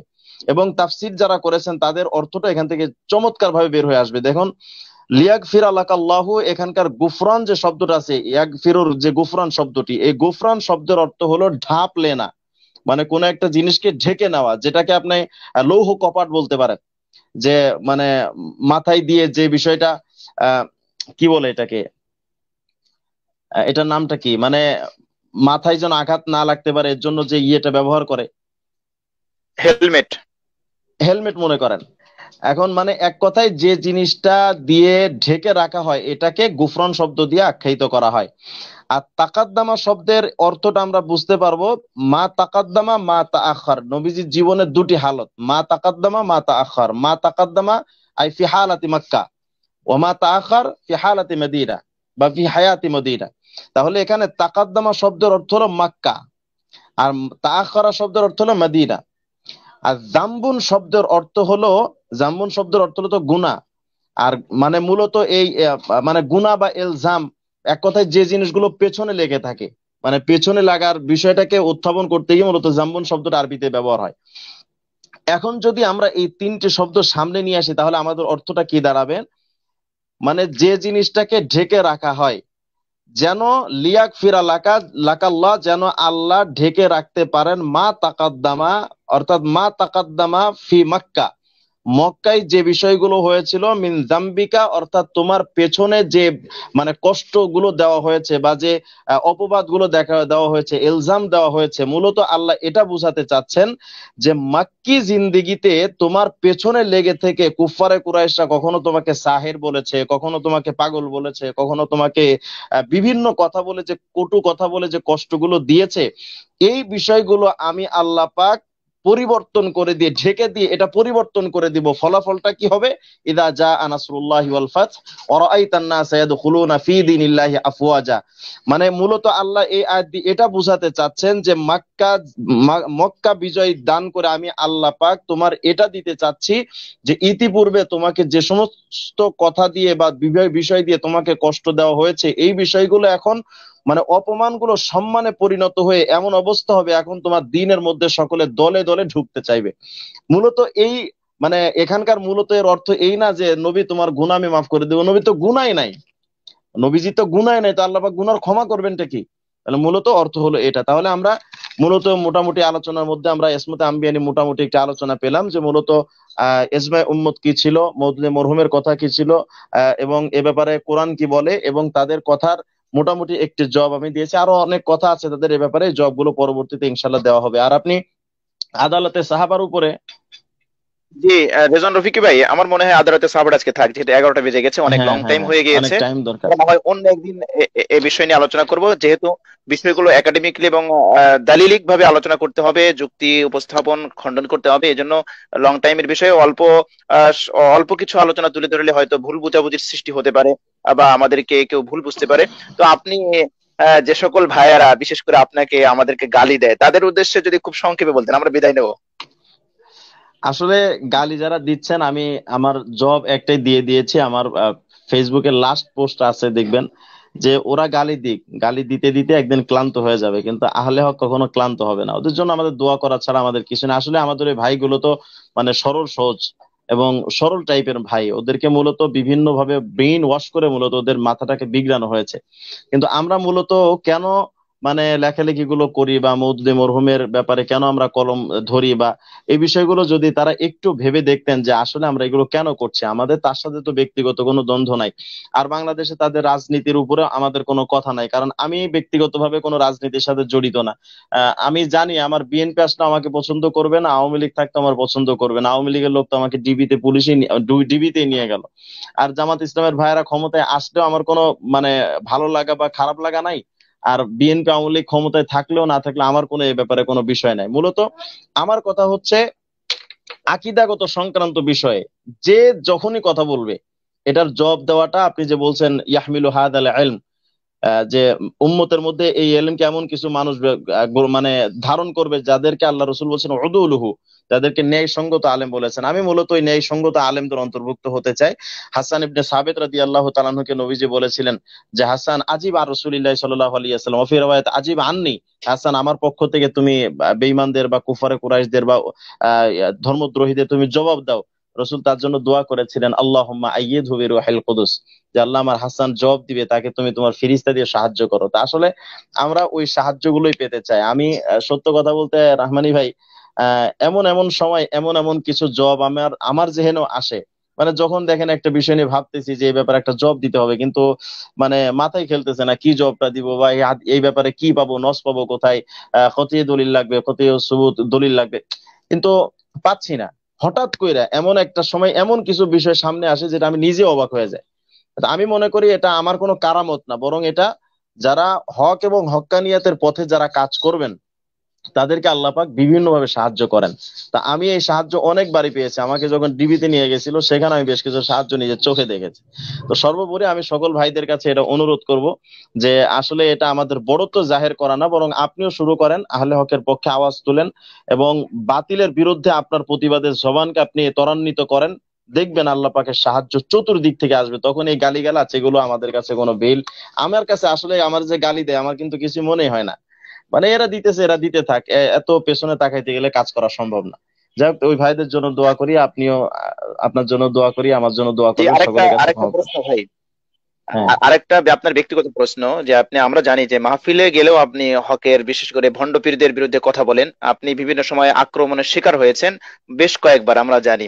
তো এই যে হক এবং হকের পথে চলতে গিয়ে আমরা জানি যে বিপর্যয়গুলো আসবে, ঘাত প্রতিঘাত আসবে, দুঃখ দুর্দশা আসবে। তো আলহামদুলিল্লাহ আমরা দেখেছি যে ওই ঘাত প্রতিঘাত গুলো আপনাকে দমাতে পারেনি। তো আপনার কি আসলে এই পথে চলতে গিয়ে কখনো কি থমকে দাঁড়াতে হয়েছে, বা আর সামনের দিকে এগোতে পারবেন না, এরকম কোনো পরিস্থিতির শিকার হয়েছে কিনা, এ ব্যাপারে যদি আপনি কিছু বলতেন। আসলে কোনো বিষয়ে থমকে দাঁড়ানোর জন্য কয়েকটা মাওয়ানে বা রোকাওট কাজ করে। তার মধ্যে একটা হলো পারিবারিক ভাবে একটা কাজ করে, যে পরিবার জি। থেকে একটা চাপ থাকে, বা সন্তানদের থেকে বাপ মা থেকে একটা চাপ থাকে, বা নিজের মানসিক ভাবে মৃত্যুর একটা ভয়, বা সম্পদের মানে আধিক্যতা, এখান থেকে কিছু ক্ষতি হবে এই ভয়, এই ভয়গুলো যদি কোনো মানুষের মধ্যে থাকে তো যে কোনো সময় থমকে দাঁড়ানোর সম্ভাবনাটা বেশি। কিন্তু আমার আলহামদুলিল্লাহ মানে আমার বাবা মা, আমার পরিবার, আমার মানে কেউ মানে আমি যে কাজ করি, অনেক সময় মা বলে যে তোর এত কিছু করা লাগবে কেন, বা এত দরকারটা কি। তো আসলে কিন্তু কখনো আমাকে কেউ বাধা দেয় না, বরং আমার মা আমাকে প্রায় সময় বলেন যে তুই তোর কাজ তুই চালায় যা, হকের জন্য তোর কাজগুলো তুই চালায় যা। তো আমাকে আমার মা সবসময় আমাকে এটা বলেন। এরপরে আমার পারিবারিক ভাবে আমার মানে ফ্যামিলিগত ভাবে আমার কোনো ধরনের বাধ্যবাধকতা আমার প্রতি নাই। দ্বিতীয়ত হলো আহ সম্পদের ব্যাপারে অনেকে চিন্তা থাকে যে আমি যদি অ্যাটাক হই আমার গাড়ি ভাঙবে, আমার এটা হবে সেটা হবে। আসলে আমি আল্লাহ পাক আমারে যে সম্পত্তি দিয়েছেন এতটুকু তো আমি কামনা করি নাই, আল্লাহ আমার প্রয়োজন অতিরিক্ত দিয়েছেন। এখন আল্লাহ পাক যদি দিয়ে আরো নিয়ে নিতে চান আমার অসুবিধা নাই। 3 নম্বর কথা হচ্ছে আমার মানসিক ভাবে মানুষের একটা মরার চিন্তা থাকে। আসলে আমার মরার চিন্তা নাই, তবে পঙ্গু হওয়ার চিন্তাটা একটু বেশি, যে পঙ্গু হয়ে থাকলে এটা একটু অসুবিধা।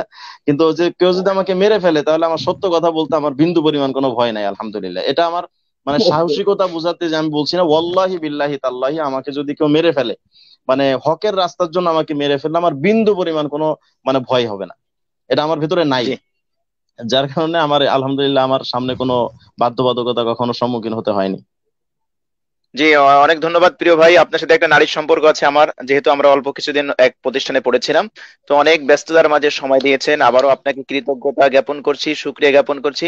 দর্শক মণ্ডলী, এতক্ষণ পর্যন্ত যারা আমাদের সাথে ছিলেন, আমাদেরকে গালি দিয়ে আমাদেরকে সহযোগিতা করেছেন, আমাদেরকে সমালোচনা করে সহযোগিতা করেছেন, আবার অনেক দিনই ভাই আলহামদুলিল্লাহ আমাদেরকে উৎসাহ দিয়েছেন, সবাইকে ধন্যবাদ জ্ঞাপন করছি। রব্বে কারীম যেন সবাইকে এই করোনা পরিস্থিতিতে আল্লাহ পাক যেন আমাদের জান মাল সবকিছুকে হেফাজত করেন। আবারও কথা হবে, দেখা হবে আগামী কোনো এক লাইভে। সে পর্যন্ত আল্লাহ পাক সবাইকে যেন ভালো রাখেন, সুস্থ রাখেন। আসসালামু আলাইকুম ওয়া রাহমাতুল্লাহি ওয়া বারাকাতুহু। ওয়ালাইকুম আসসালাম।